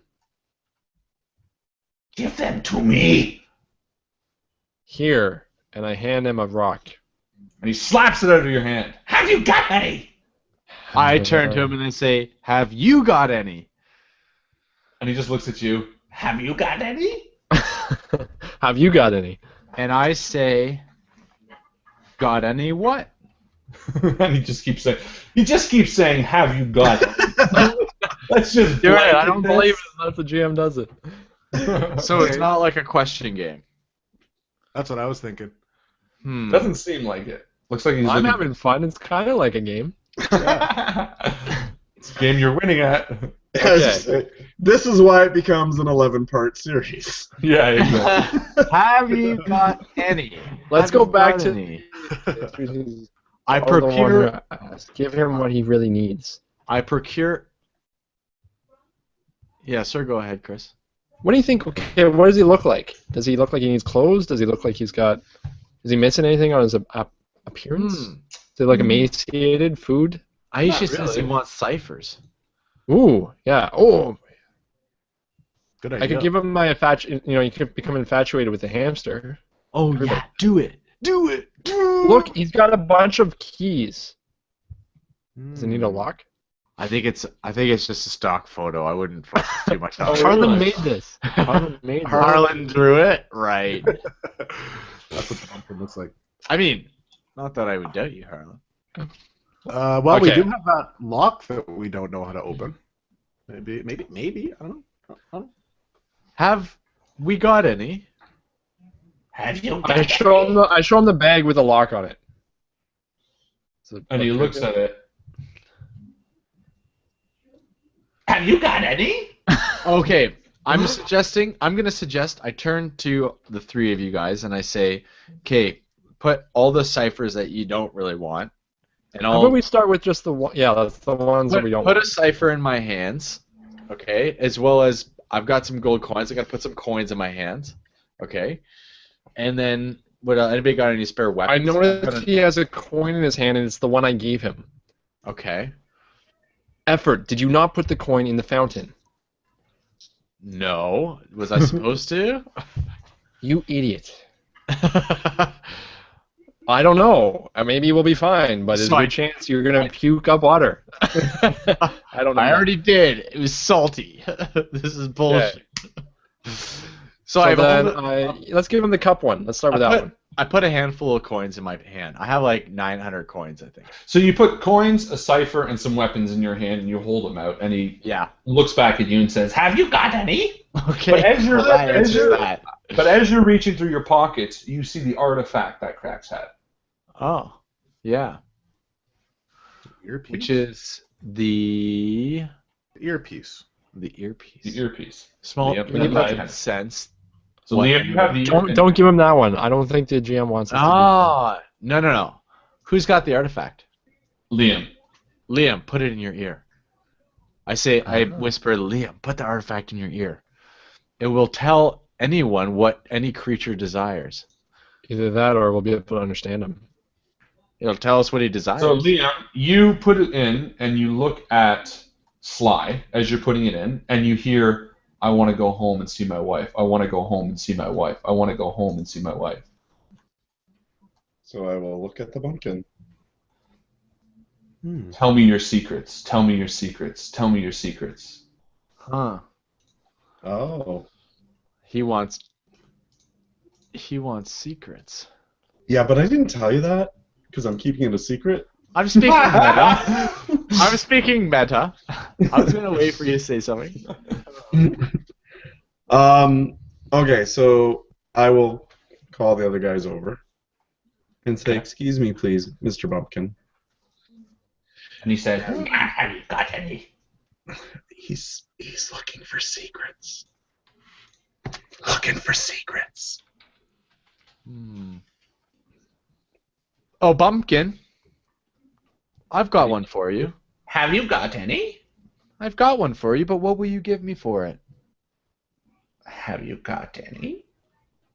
Yes, I've got a few. But what will you trade for it? Effort, just give it to him. Give him the fucking thing. Says a guy who bartered with sand. I'm doing this. I'm doing this.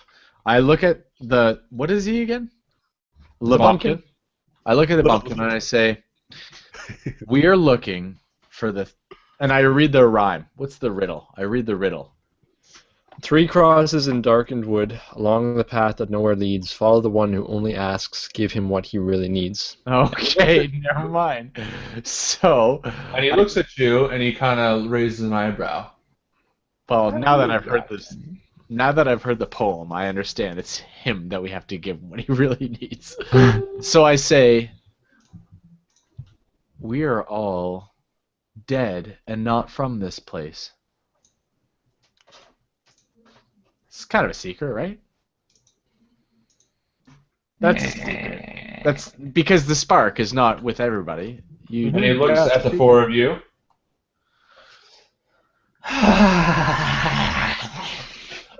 And he feels like satisfied.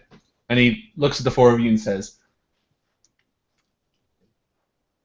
follow! And he runs off into the woods at like breakneck speed. I was hoping he was going to turn into another David Attenborough type voice and just be completely calm and be like, hello well, there. thank you. No, we've done that too many times. After you show the penis, yeah. yeah, exactly. When you show the penis. So he's running at breakneck speed. Yeah, let's keep up with him. Yeah.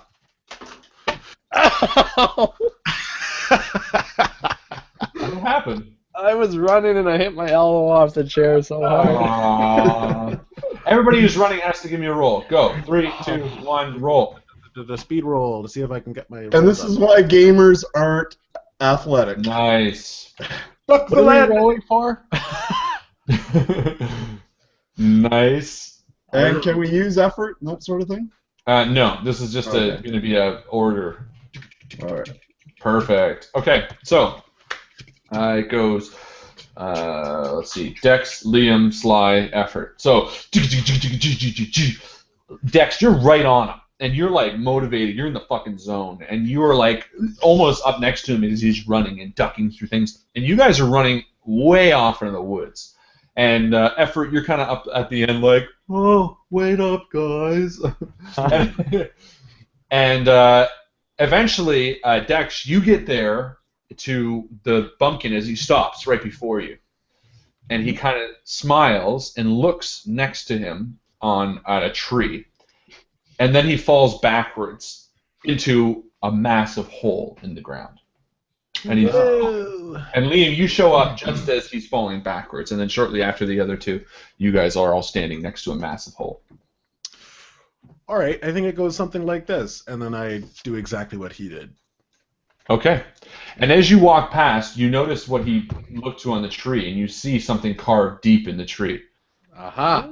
Oh my goodness. And 3 crosses. You jump down into the hole, and what about the 3 of you? Yep. I fall down exactly like he did. I go like this. Oh, my sound just killed. I just pulled my headphones out. You know, I just remembered where we saw the. Okay. Couldn't hear anything there.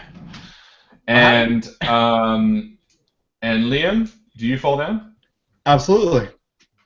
Well, I'm more just. Yeah.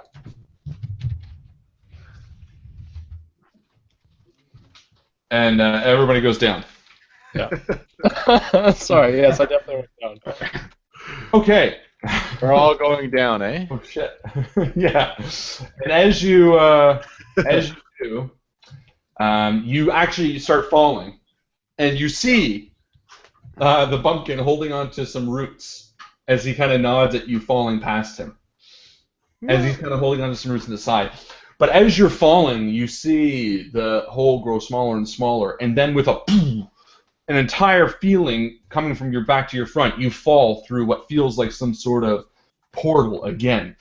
And but different than being reconstructed, because you maintain your physical form and you can feel your fingers coming together before you.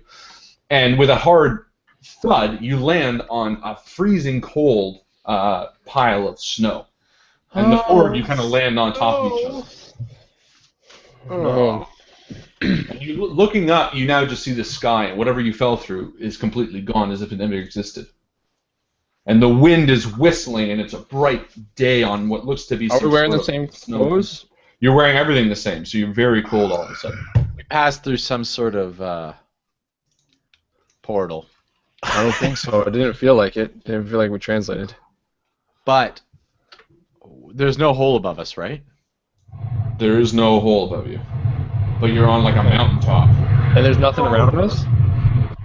You look around and yeah, you see, first off, mountains all in the background. You see huge mountains. And looking down, you see snow. And you do see it kind of goes up a small set of steps to your right, but you look to be on like the peak of a mountain. That there doesn't look to be an easy way to go down. Dovahkiin. Yeah, I start walking. Does it look familiar to me? Not like No, it doesn't. Doesn't look familiar to you. Okay, then well, that's clearly the way we have to go. So I take the stairs. I start walking, trudging through the snow. Okay. Yes, I also Everybody do. there? You drudge as well? Do you drudge better than him? No. I don't want to show him up in the trudging department. Good, that would be rude. Man, look at that peak. It's almost like a vertical. Oh, that's just a shadow. Never mind. You're right up there. That's that little white dot. So you start heading up, and you're very cold. And as you reach the top of this small set of stairs, you see what looks to be a circular rune on the ground of a symbol you don't recognize. And on the long side of a chasm, you see a doorway in the side of the mountain. More chasms. There's nothing on the other side except for just a small piece of land big enough to stand on with the same symbol, or at least a circular symbol on the other side of the chasm. You're gonna make some sort of bridge, like that lady we saw in the first episode. Let's carve a tree. Yeah, perhaps there's a tree. That's the only way to cross. So how far is that little piece of land? Far, not too far to jump to try to climb across. Can you bring it here with your telekinesis, Dex? No. I could levitate one of you guys and push you out there. I'm pretty sure. Maybe not even. I don't know. It would have to be like a strong gale of wind that would have to push you, and you might get pushed in any direction. So, what sort of distance are we looking at here, Game Master? We're looking at medium, short, 100 feet, a quarter of a football field. I don't know. Quarter of 25 yards or whatever. We're all very familiar with football fields. I don't really know what. 25 yards. Let's say a 75 feet. A pool length. Let's say a pool length.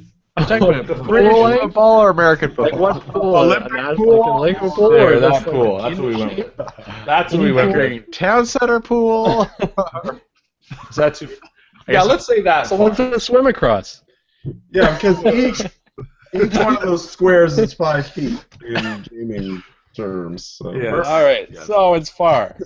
Yes. Can I shoot it with an arrow? Why would you want to do that, Sly? I don't know. What's that going to accomplish? We're experimenting, Justin. You can try. Is the bumpkin with us? No. It's just us four. And we're freezing to death if we don't do anything. Very cold, yeah. I take some snow, and I toss it out onto the crevice. And it just falls through. It just falls, eh? It's just like... Yeah. I'm going to do an intellect check on the symbol. Ah! Okay, give me an intellect check. I'll do 2 levels of effort, because this seems important, and I'm cold. You're very cold. So that's 3 points, and clear that, roll this, bada bing, bada boom, down 2 levels. No. You can't quite tell what it is. Okay. But I will say that you feel like the symbol is important. All right. Guys, I think we should be looking at this symbol here. I draw the symbol in the snow, because didn't we see it on the way down? We saw it on the tree. The 3 crosses. No, this is a completely different symbol. This is a symbol that you don't recognize. Oh, can we see it from here? Yeah. Oh, what does it look like? Where is the symbol? Like on an altar? Is that where we're standing on the altar? No, it's like a small circle, a rune almost, on the ground. Okay. And is there one underneath the snow we're standing on? Mm-hmm. It's where you're standing. Oh, It's right before where you're standing, I should say. It just looks like this. Okay. So let's put 3 people standing on it. It's too small for 3 people to stand on.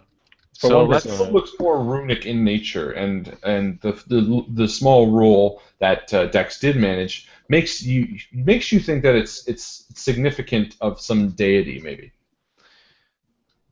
I'm not really sure, but I'm going to go out on a limb here. I'm a very logical, straightforward type person, and it looks like 3 people standing and a bridge. So what if we just said 3 of us stand at the edge of this crevasse and see if a bridge appears? I know it's probably very, very, very long shot, but sure. You guys say I'm going to look around in the snow for anything else.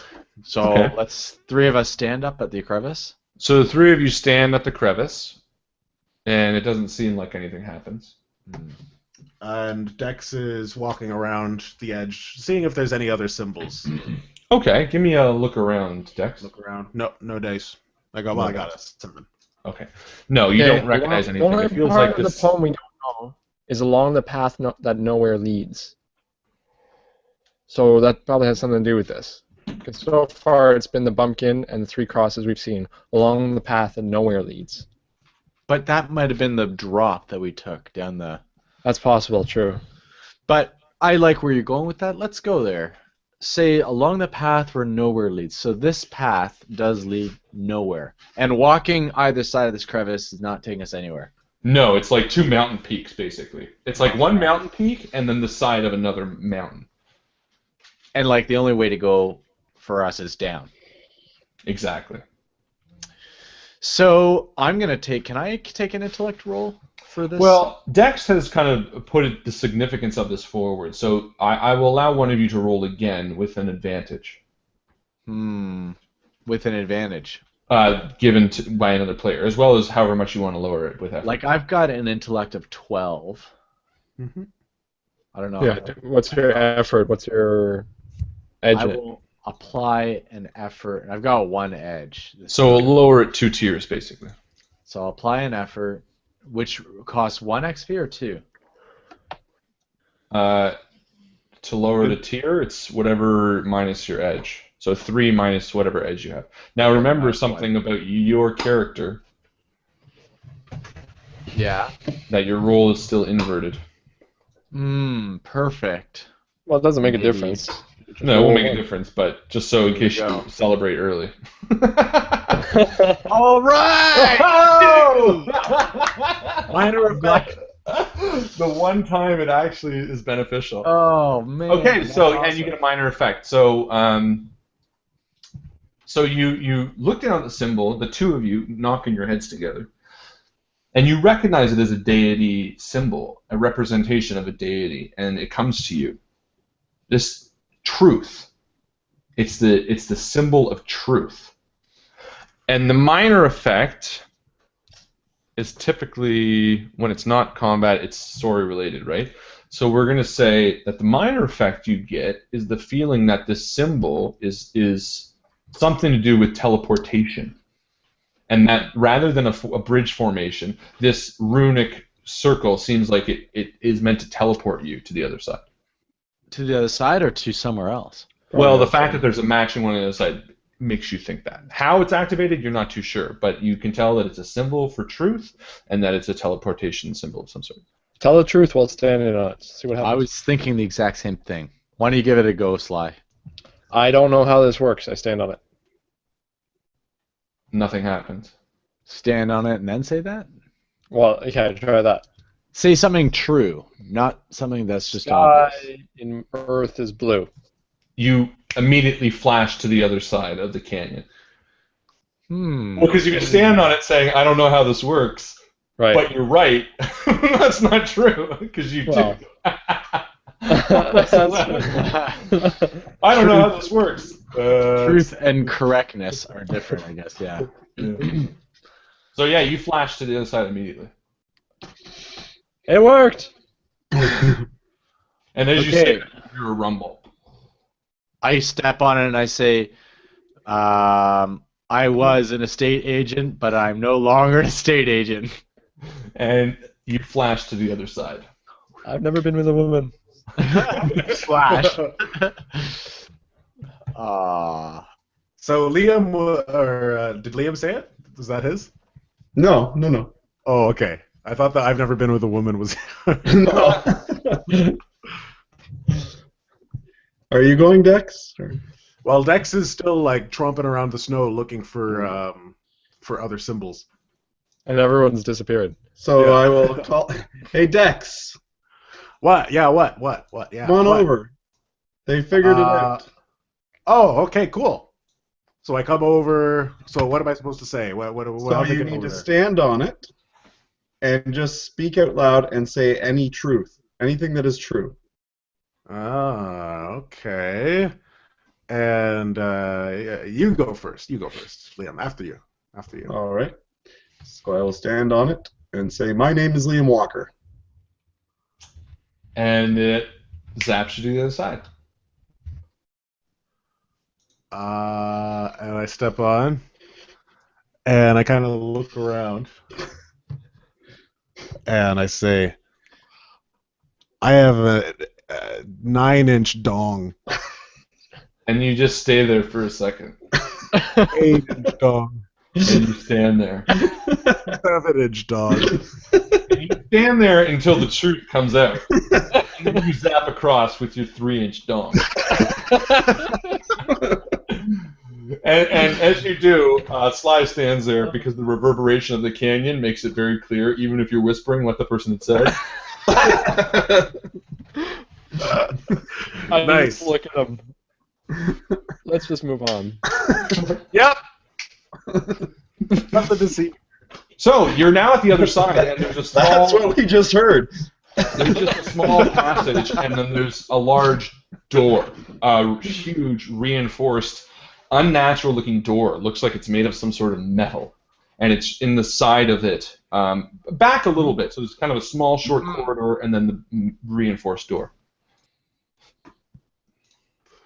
I think this is where we're supposed to go. Must be. I think so. So, is the door open? It is shut. And is it locked? You can check it. I will check. You check it, and it seems to be open. All right, I open it. You open it, and a fist comes out, a massive glowing fist, and punches you in the gut, and you fly back, and the door slams shut, and you have 2 damage. That happened. Damn, what the heck was that? Was that like a person's fist, or was it like a floating fist? It looked like a floating golden fist. And Sly, you are in the snow, like 2 feet from the edge, as you sit up. You all right there, buddy? Dex, go try that door. I was standing right there. I saw the whole thing happen. I know. And I go up to the door and I inspect it. Nice try, though, as I'm looking it over. Yeah, so you look over the door, and it seems like a regular reinforced door. Can I do an intellect roll on it? Yeah, go for it. Okay. I'm just going to do that. Ooh, a 6. You can't quite tell anything about it, other than that it just looks like a reinforced door. It's pretty heavy built. I gestured to the other guys to duck down. I figured it out. Okay. I stay And where I am. is it a pull door or a push door? It's a pull door. Oh, good. So I slowly press down the lever, Yeah. and then I open it, but hide behind the door. So the minute you go to open it, and you're like, it flies open, the fist comes out and punches you in the gut, and you slide back, landing right next to Sly, also taking 2 damage. Dex, Okay. good job. Good job, Dex. I Home take your Alone advice. style physical comedy. I will go up and knock on the door. And the door opens. Ah. Hello. Or just put on the onesie. I refuse to knock. I put on the onesie. Indestructible onesie. Or whatever it was. The Bump under. bodyguard. Yeah, I'll knock. Kevin Costner Good job. onesie. Good job. But it's open. It's just open now. I'm a little never scared. I thought of walk in like nervously, like a dog that's beaten. A little tentatively. And you walk in, and yeah. And all four of you walk in, and the door shuts behind you. And the minute you do, you hear first off, you hear music playing, really softly, in the Killing me distance. softly? Is it killing me softly? No, it's da-na-na-na-na, da-na-na-na, da-na-na-na-na. It's really nice, and you're like, yeah. And you're standing there, and you're in sort of the mountain, and the walls are stone, and they head up to a rounded ceiling. And it's a thin room, and there's a door right in front of you as well. Another massive reinforced door. Okay, well, I knock on, or I say, Liam. I go to knock on that one, but I say, oh, after you, Liam. You seem to have the magic touch. All right, so I will go up and sort of see if I can hear anything on the other side of the door first. You don't hear. You see Dex really zoomed in, but you don't hear. What's going on? Who's in there? And I will knock on the door. And again, it opens up, and it's dark in this next room. Does anyone have a light? I don't think I do. All right. Well, I will actually just call into the room and say hello. And you Is there anyone hear, here? hello? Hi, sorry to disturb you. I don't know if mine gets any bigger. No, mine doesn't. But you see Sly and Dex getting very close to each other. No, not at all. No, come on in. Is there a light switch? I can't seem to see where I'm going. Yeah, no, it'll come in when you come in. So I will gesture to the side to let the other guys walk first. It's this one. What is this, Dean Martin or something? It was Frankie, but yeah. Oh, okay. Oh, I mean, yeah. Strangers in the night. Sorry. Totally the same. I had different. Yeah, no. That's what Dex says. Dex says that in character. And meanwhile, effort in character says, what? Oh, that one. Okay, sorry. I had a different. I know. It's playing distantly in the hall. Oh. Yellow. Yeah. And so you hear someone come in and say, no, that's okay, you can come in. The lights will come on when you come in. Man's voice? Sounds like a man, yeah. Yeah. Oh, okay. So looking around this place, what does it look like? What do we see? You can't see it. It's dark. Still completely dark, eh? Okay. Still Well, yeah. dark. Until you all enter. So you all enter, and the door slams behind you, and the lights come on. Boom. And you see a man on a stretch rack in the center. And you hear a voice. Oh! Hey! Hi! How are you doing? Welcome. I'm glad to see you guys. I assume you're looking for me, Jay. Dr. J Bank is the name. Now, a lot of people come looking for me, and I really want to make sure that everyone here is pretty cool. So I got a few tests. I'm assuming you passed the first one. Kindness, always great. Make sure you knock before opening a door. Really kind thing. And you look up and you see these kind of speakers, right? So this one is really great, actually. I'm gonna give you a heads up. All these rooms are kind of based around the 7 deadly sins, but we're gonna go the opposite. So instead of greed, sloth, wrath, envy, we're gonna go charity, diligence, patience, kindness, humility, all that kind of shit. So this is your first room. It's good. See this guy? His name's Ted. There's a guy on the rack, and he's like, "Hey, So this thing, it's not me. It's been set up. He's going to get tortured. Basically, that's just kind of how it happens. It's not really my choice. This one's about charity, though. If you want, anyone can take his place. Otherwise, it's just gonna keep pulling this guy apart. So basically, see how charity we are. See you in the next room if it all goes well. Well, I'll be honest. This one really isn't me.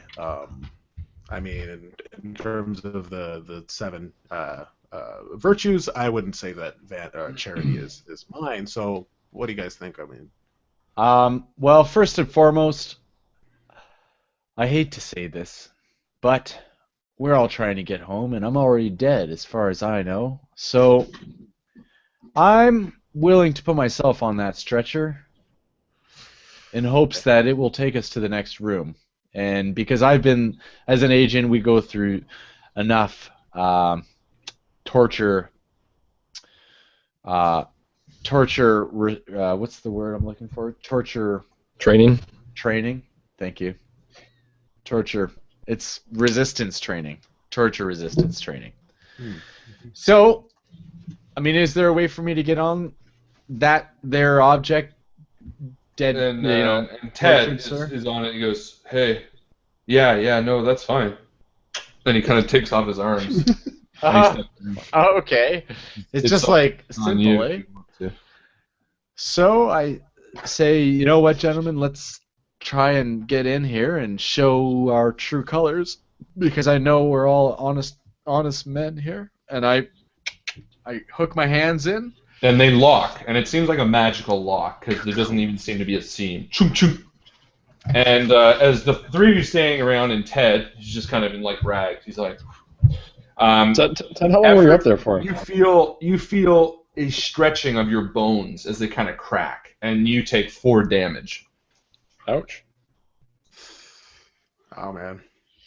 Okay. And Ted kind of just like... So, yeah. Ted, how long were you up there for? Oh, man. I don't really know. Did you get up there by trying to, pass these tests as well? No. Not really. The J-Man put you up there? Oh, Dr. J. Banks? No. He's like, no. Wait, he's a doc. Oh yeah, I knew that. He's a doctor. Never mind. So, Effort, you're standing up there and you're in a lot of pain. Can't we just cut Effort down? Why do we have to have him torture? This is part of it. And again, they twist and they crack, and you take another 4 damage. What's your health at, by the way? Me? Yeah. Wait, what was the first torture? 4. How much did I just take? 4. So you're down 8. I don't have 8. Listen, you can spread them between your different categories. Oh, okay. That works then. Or between speed and might, I should say. I've been stretched stupid. Effort, I appreciate what you're doing, but there's no sense you dying for this. We gotta get home. I agree, but... I'd rather you didn't die in order for us to get home. All right, guys. If you want, I'll give you this one. If you want, you can switch out. It's your choice. And all right, Ted, come on back. All right, I'll switch back with Ted. Hey, Ted, yeah. Okay. You know what? Okay. All right. So, you sure you want to switch this out? Let me just remind you guys. This one's about charity. You sure you don't? I don't want to. You want to call this one? I don't want to. I'm just saying. A real charitable action would be for us not to let our friend die for us. Maybe charity for us to sacrifice. You can pick this one any way you want, but this one's going to happen. All right. Okay. All right. Effort. Get down. Okay. So here's what I think we should do. Let's just take turns. I'll take a bit of torture. We'll let everybody just take a round, and then we'll see what happens. I don't know if that's going to work, but I think if we all distribute it fairly, it's like communism. Communism's cool. And so I step onto the Deus Ex machine, and I'm gonna look around to see if there's a donation plate. And I speak the room to. seems simple, except for the far door on the other side, and the torture rack. Is the far door open? Can I walk through the far door? It is locked. I speak to the voice that keeps coming through the speakers. Yeah. Voice, JJ Binks. Yeah. Yeah. What's up? Jay Binks, doctor. Dr. Binks, if you want to see if you can trust us, why are you torturing this poor man, Tim? Ted. His name is Ted. Ted. And the guy looks like Ted.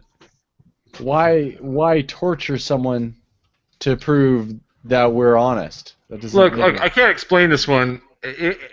You gotta trust me on this. It's not something I cooked up per se. Let's just go that far, okay? Come on, ready. Give me my trust me torture. on this Give me one. my You gotta torture. do it. I'm in it. Okay, so Dex, 4 points of damage towards you.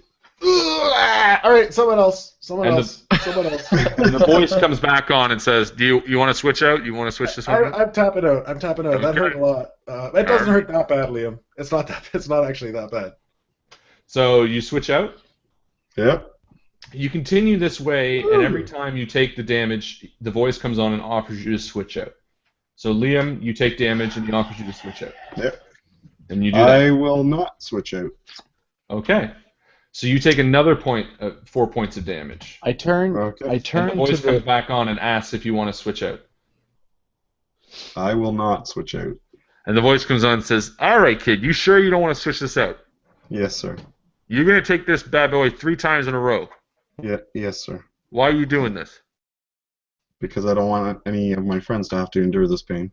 And the door unlocks and swings open at the far side. And the thing uncuffs. And you fall down, Liam. He says, "There you go, guys. Charity ain't so hard. See you in the next room." Oh my God.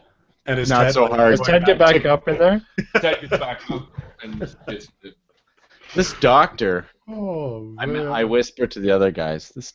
You know what? Maybe I'm not gonna whisper anything. Here, come here a minute. I'm going to. Sorry, I'm going to use my 1 action to heal as well. Okay, yeah. Well, actually, as you're walking out the room, and you enter the next room, there are 4 red potions sitting on a table. I'll drink one. And anyone who drinks gets 1d6 back. All right. Nice. I'm just gonna heal myself. Spread among wherever, right? Yeah. My thing. We can save him. Okay, well then I will take one too. Then I guess. So I mentioned to the other 3 guys. This doctor seems a bit, and I'm whispering so that the doctor doesn't hear me. But I say like, it seems a little bit whacked out that someone would, put you through such extremes after 2 other people have isn't that proof enough?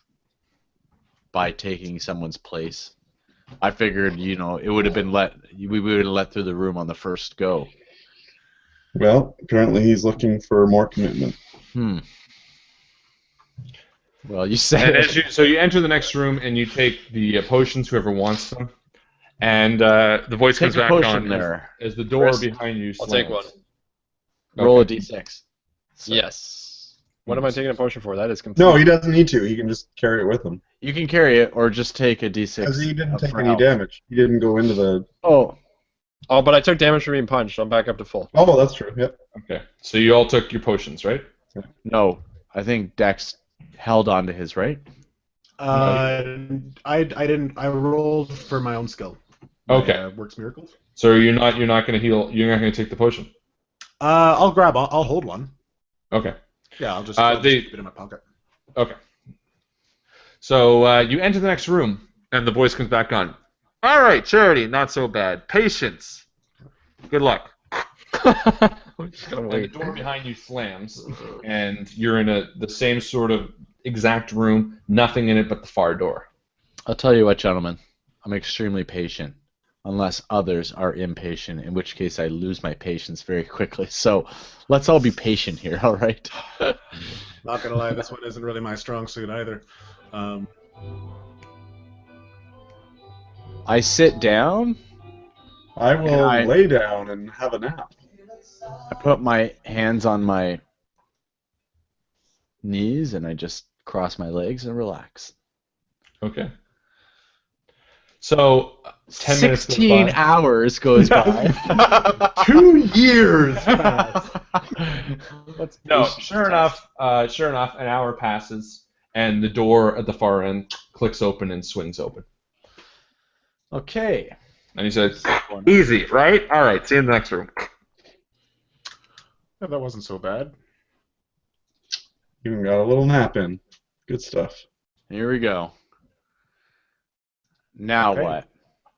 So you enter the next room, and the door slams behind you. And it looks to be, as the lights come up, almost like a zoo, it kind of feels like a forest. There's these big, beautiful flowers around you. Nice. And as you stand there, the flowers spray you. Oh.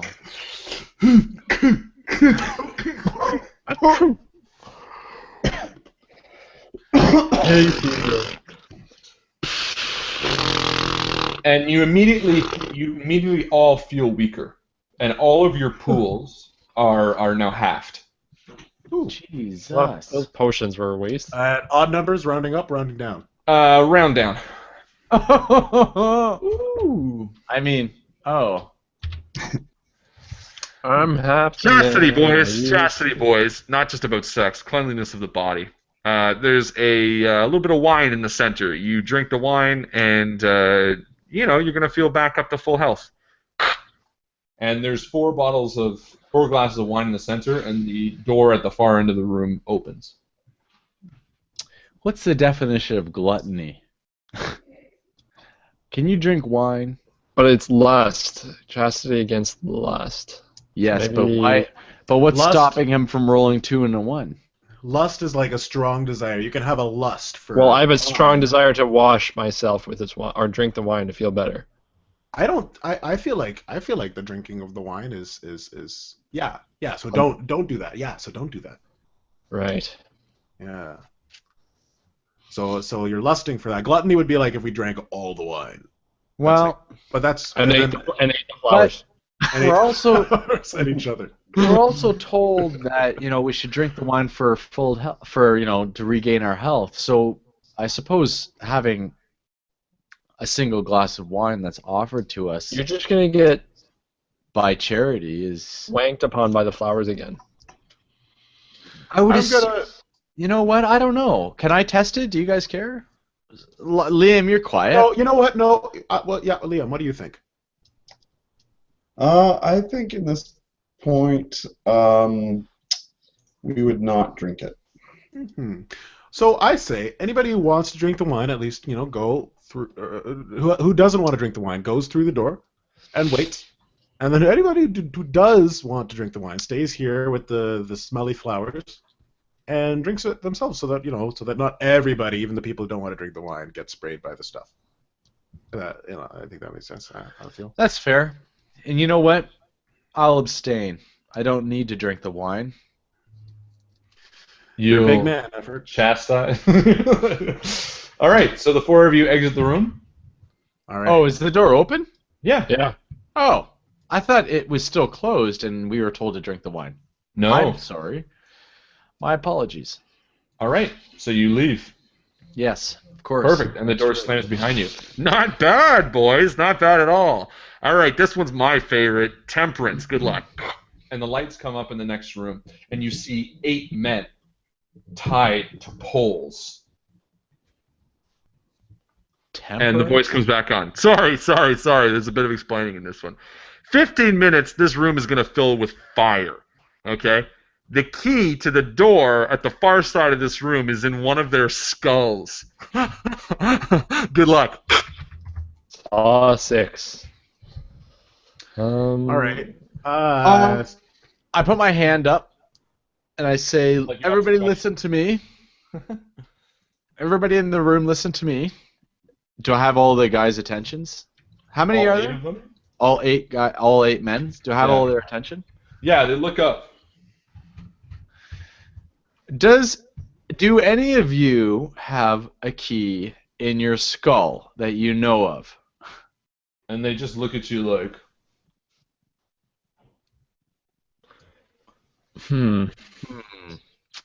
Now, can we get to a point where we can look to see if there's any surgical scars? Yeah, you can walk over to them. Temperance. Okay. Temperance is like abstinence, also. It's like So once we get the key, don't fuck their head. Well, it's gonna be hard not to. I know. But it can be like abstinence from alcohol too. Maybe we give alcohol to all of them, or something like that, and the one that doesn't drink it.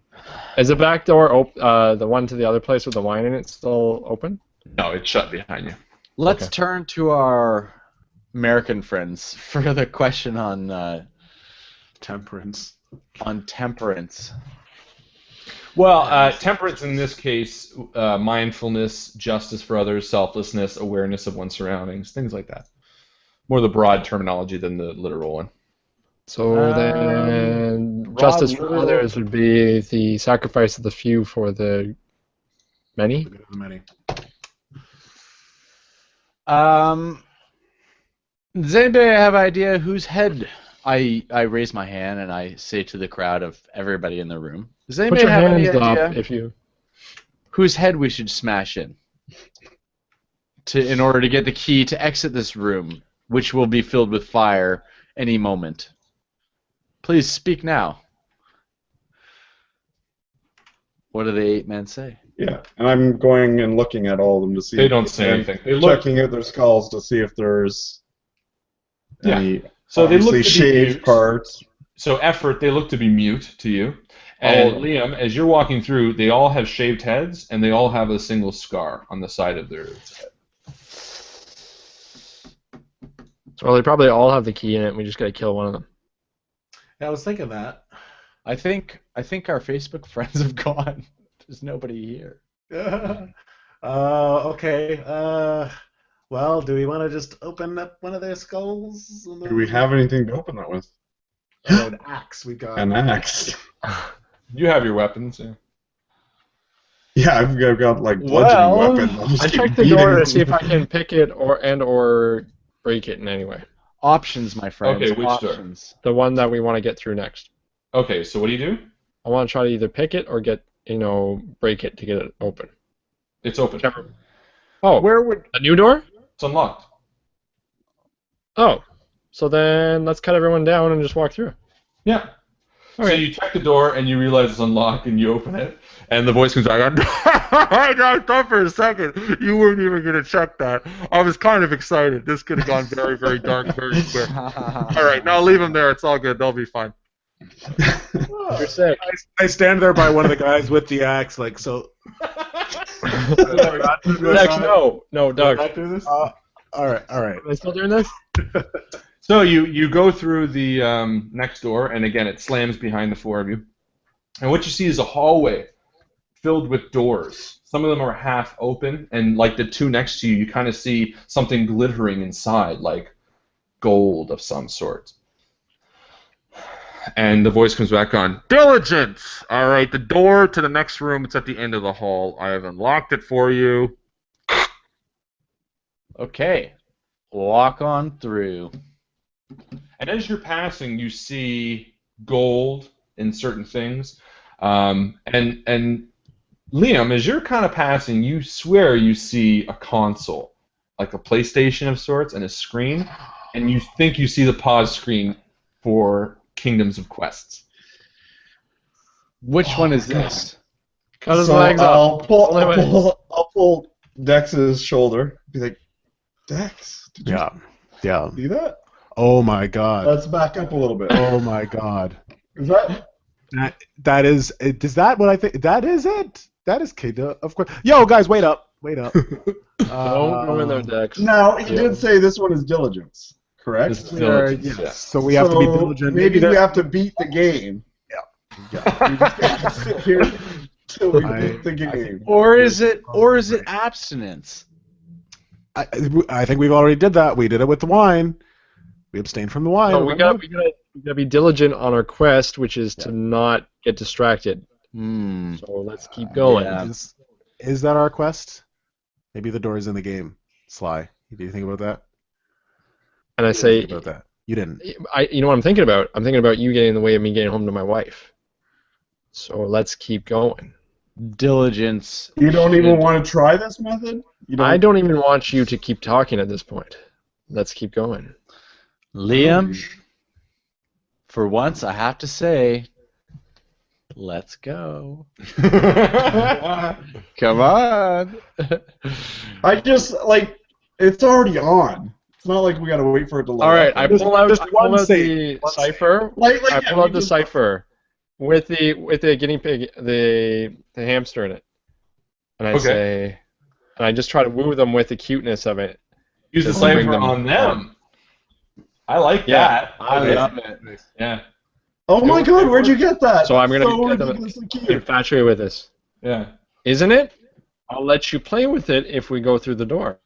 I love small furry animals. And I start running towards the door without trying to look at the other things.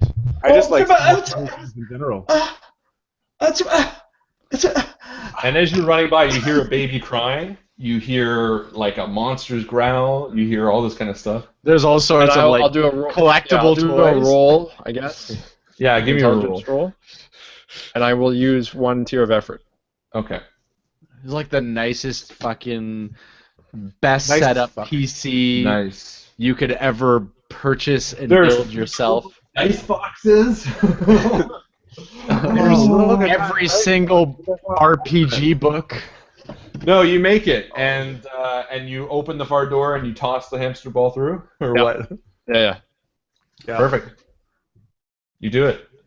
And do they run? They all run through. Yeah. Yeah, they're all helpless. Excellent. I And just you hope step it doesn't through, the break door on the other slams behind. side. What's that? I hope the hamster ball doesn't break. No, you're good. You step through and it slams shut. And lights come on and a little bit of confetti goes and you hear you did it! Hey, you win! Isn't it great? Awesome. That is cool. Listen, there's a guy, he loves telling really cool stories. Just do me a favor, tell him about your stuff. You win, you're done. And then a door opens and you can see through the door and there's like a bard. And he's like, "Come, I want to tell the tales of your grand adventures. Cometh to me." Okay. Yeah. Well, I say, mean, wait, guys, wait. I think this is still a test. Let's be humble about this. So I walk through. Okay, you walk through. And the bard's like, "Hello, my name is Bernard, and I am a bard. I travel and tell tales of all different shapes and sizes." Bernard the Bard? Come on. Really? Well, it was my name at one time. I use many different names as a bard. I'd appreciate if you elaborated on some of your most majestic tales so that we could perhaps recount some of them. Now, can we do this? Because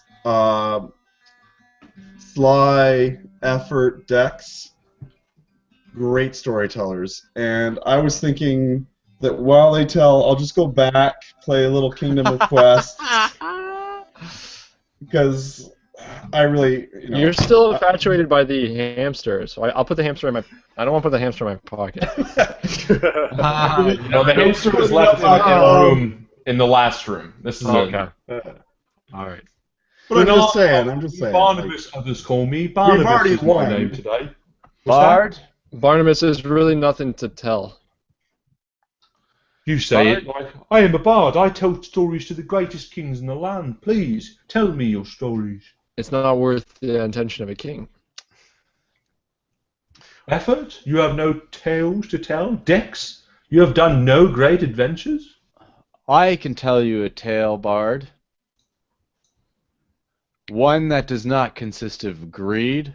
Completely factual. One No that does embellishment. not consist of pride or envy or wrath or gluttony or lust or sloth.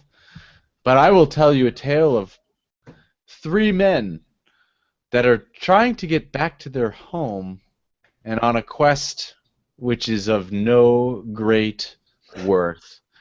Only that of one which they are significantly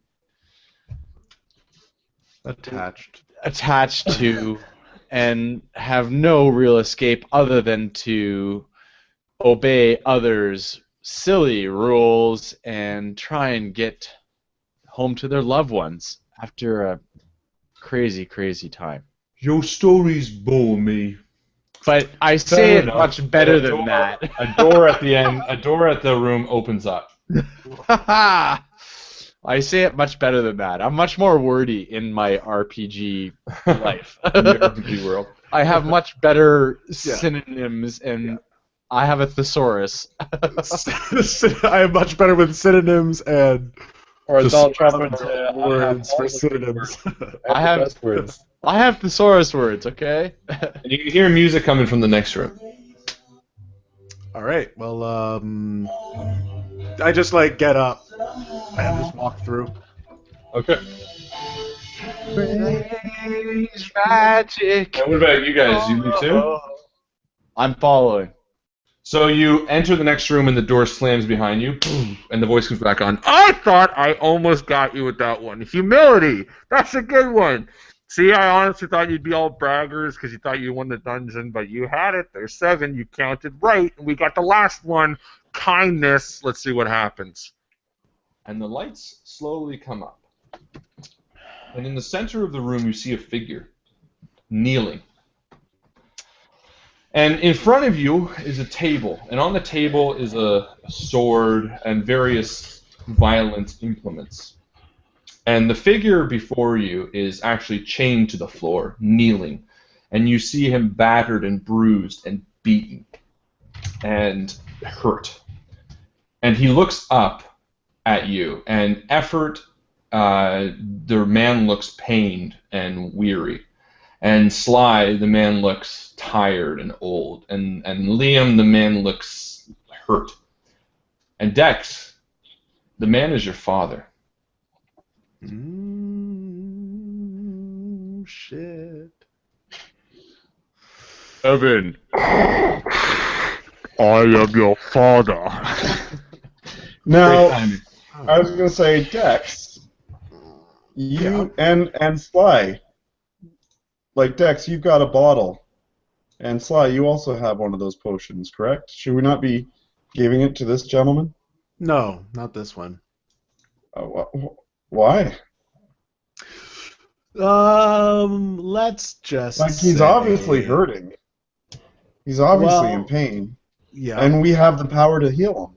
No, Why would we not? Well, we could heal him. Yes, that's one way of looking at it. But kindness is a broad thing, and there's also the kindness of ignoring someone, minding your own business, and he's doing his thing over there. And if we, just stick to our thing, we could just treat this like the patient's room. Just stay here until he, dies.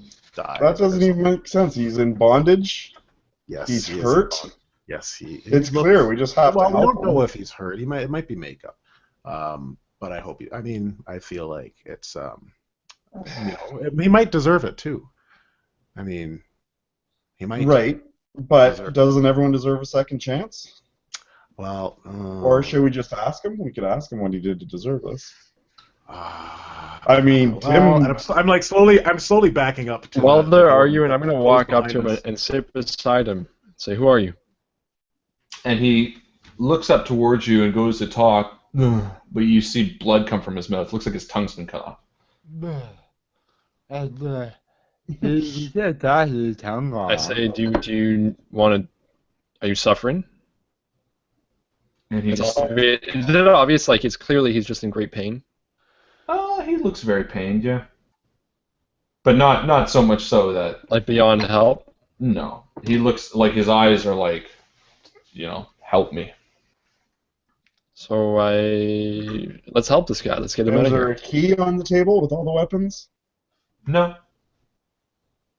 Can I, how is he bound? Is he bound by rope? He's bound by a chain. He's chained to the floor, but with enough might, you probably could smash the chain. Use the axe.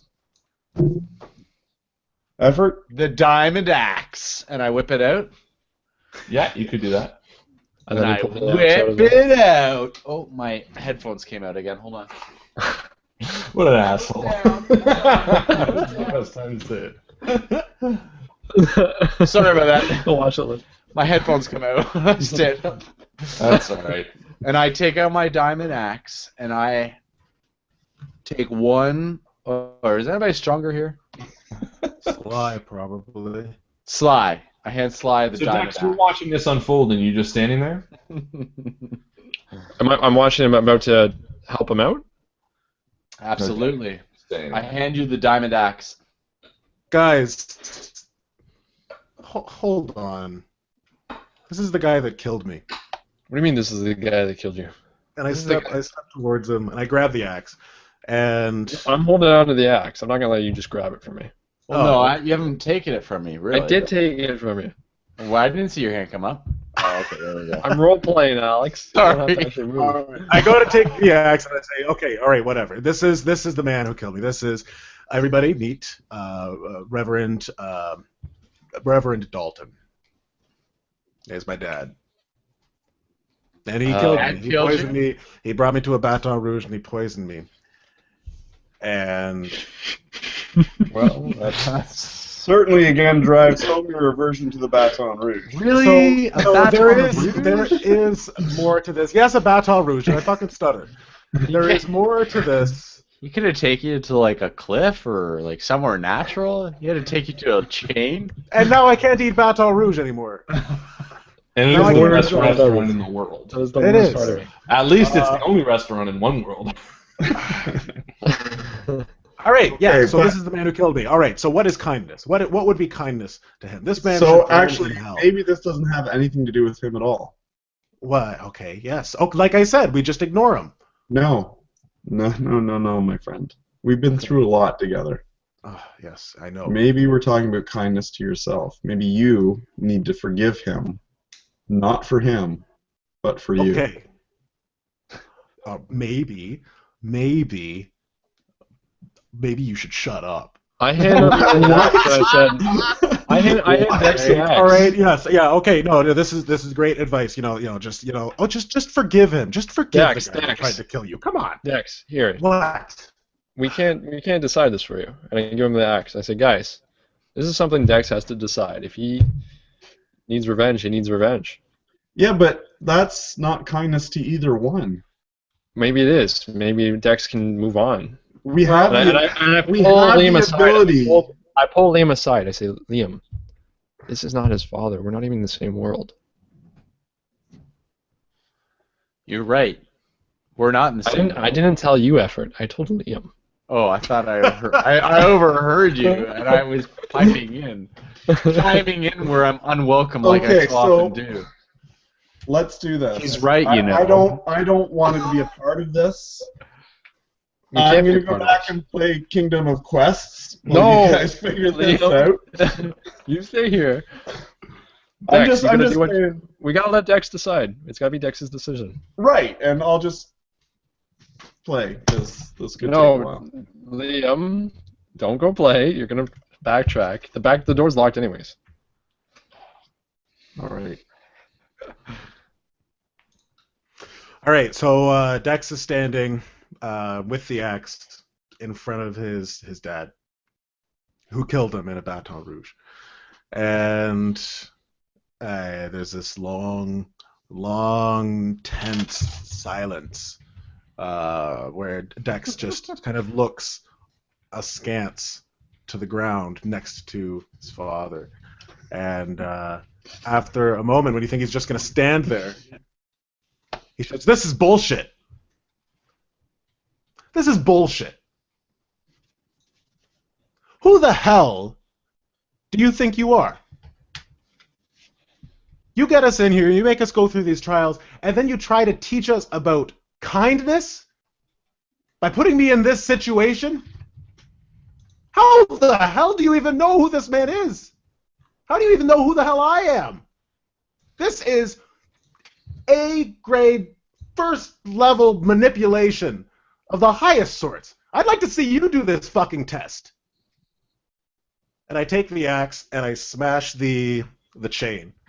Oh. And I lean down to I lean down to my father and I give him my potion All the while muttering to myself, "I'm gonna read Baton Rouge again." It's not Baton's fault. Don't blame them. I was mad at him for ruining it for him. So you pour the potion down his throat, and he kind of looks up and nods to you. Yeah, whatever. And the door at the far end opens. All right. And I dust my hands and say, "Good advice, Liam." And I walk through. All right. And the other three? Shunk. If I thought it was his actual dad, I look in his eyes to see if he's got the spark. If he looks like he's from another world. You can't look at someone's eyes and see the spark. I thought you could. No, I thought we had the ability to tell. No, Oh, no, okay. like telling by talking. You can't see a turtle and be like, "This turtle gets it. He gets the spark." I walk up to him and I said, I just say I wouldn't have spared you. And I walk out. All right. Effort, Liam. I just shake my head and walk out. And Lion. You just give him that. Liam? I am. Lim.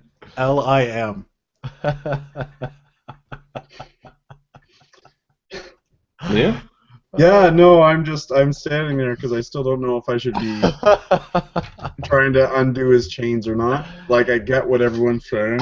I'm really. Well, he cut his chains. Oh, did they? Okay. Yeah.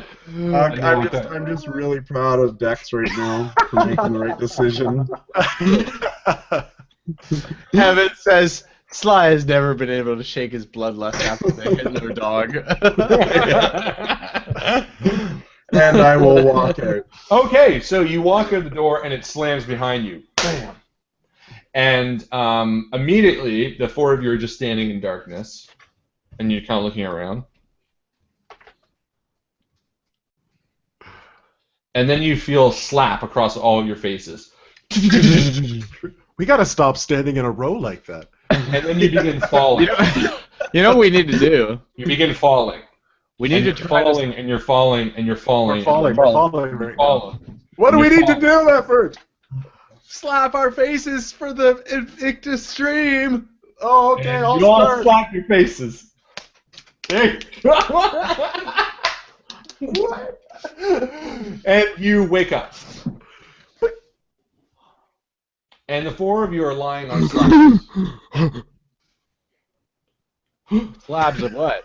Slabs of stone. And it's the room that you first walked into after passing the knocking door. Oh. And it's the same room. The only difference is now you're lying on these slabs that looks like they're like made of metal and they've been wheeled out. For And a second. there's a door at the end that opens up, and a man walks out in what looks to be like sort of animal furs and like weird leather cloaks. And it's the voice you recognize. And he kind of walks out, throws back his hood, and he's smiling at the four of you as you're kind of turning up. And he says, "No! Passed! You passed it! There's no." And he's walking over and he's like helping you up each from your slabs. And he says, "That was it. You walked in and you got blasted with some shit, and then it's all in your head. There's nothing. You don't have to. That wasn't your dad. How would I know who your dad is? But listening to you talk about your dad is hilarious. All of you guys have some fucked up shit. You were talking about weird stuff in your dreams." And at that, I grab the doctor by his collar. Okay. And I say, "You need to get us home. You need to get us home now." And he goes, okay. And he backs up. He says, "Okay, get yourselves. Welcome to my home away from home. What the fuck do you want? And how the fuck did you find me?" And we're going to end it there. Hey. Thank you so much for being with us on this lovely Wednesday night. Next Wednesday is our last game of the Strange Ever. So please join us next Wednesday. We are going to wrap this bitch up in a tight little bow. I want you all to have a great night and a wonderful weekend. And that is it from me. As Chris always likes to say, we'll see you around the table. We'll see you around the table, guys. Good night!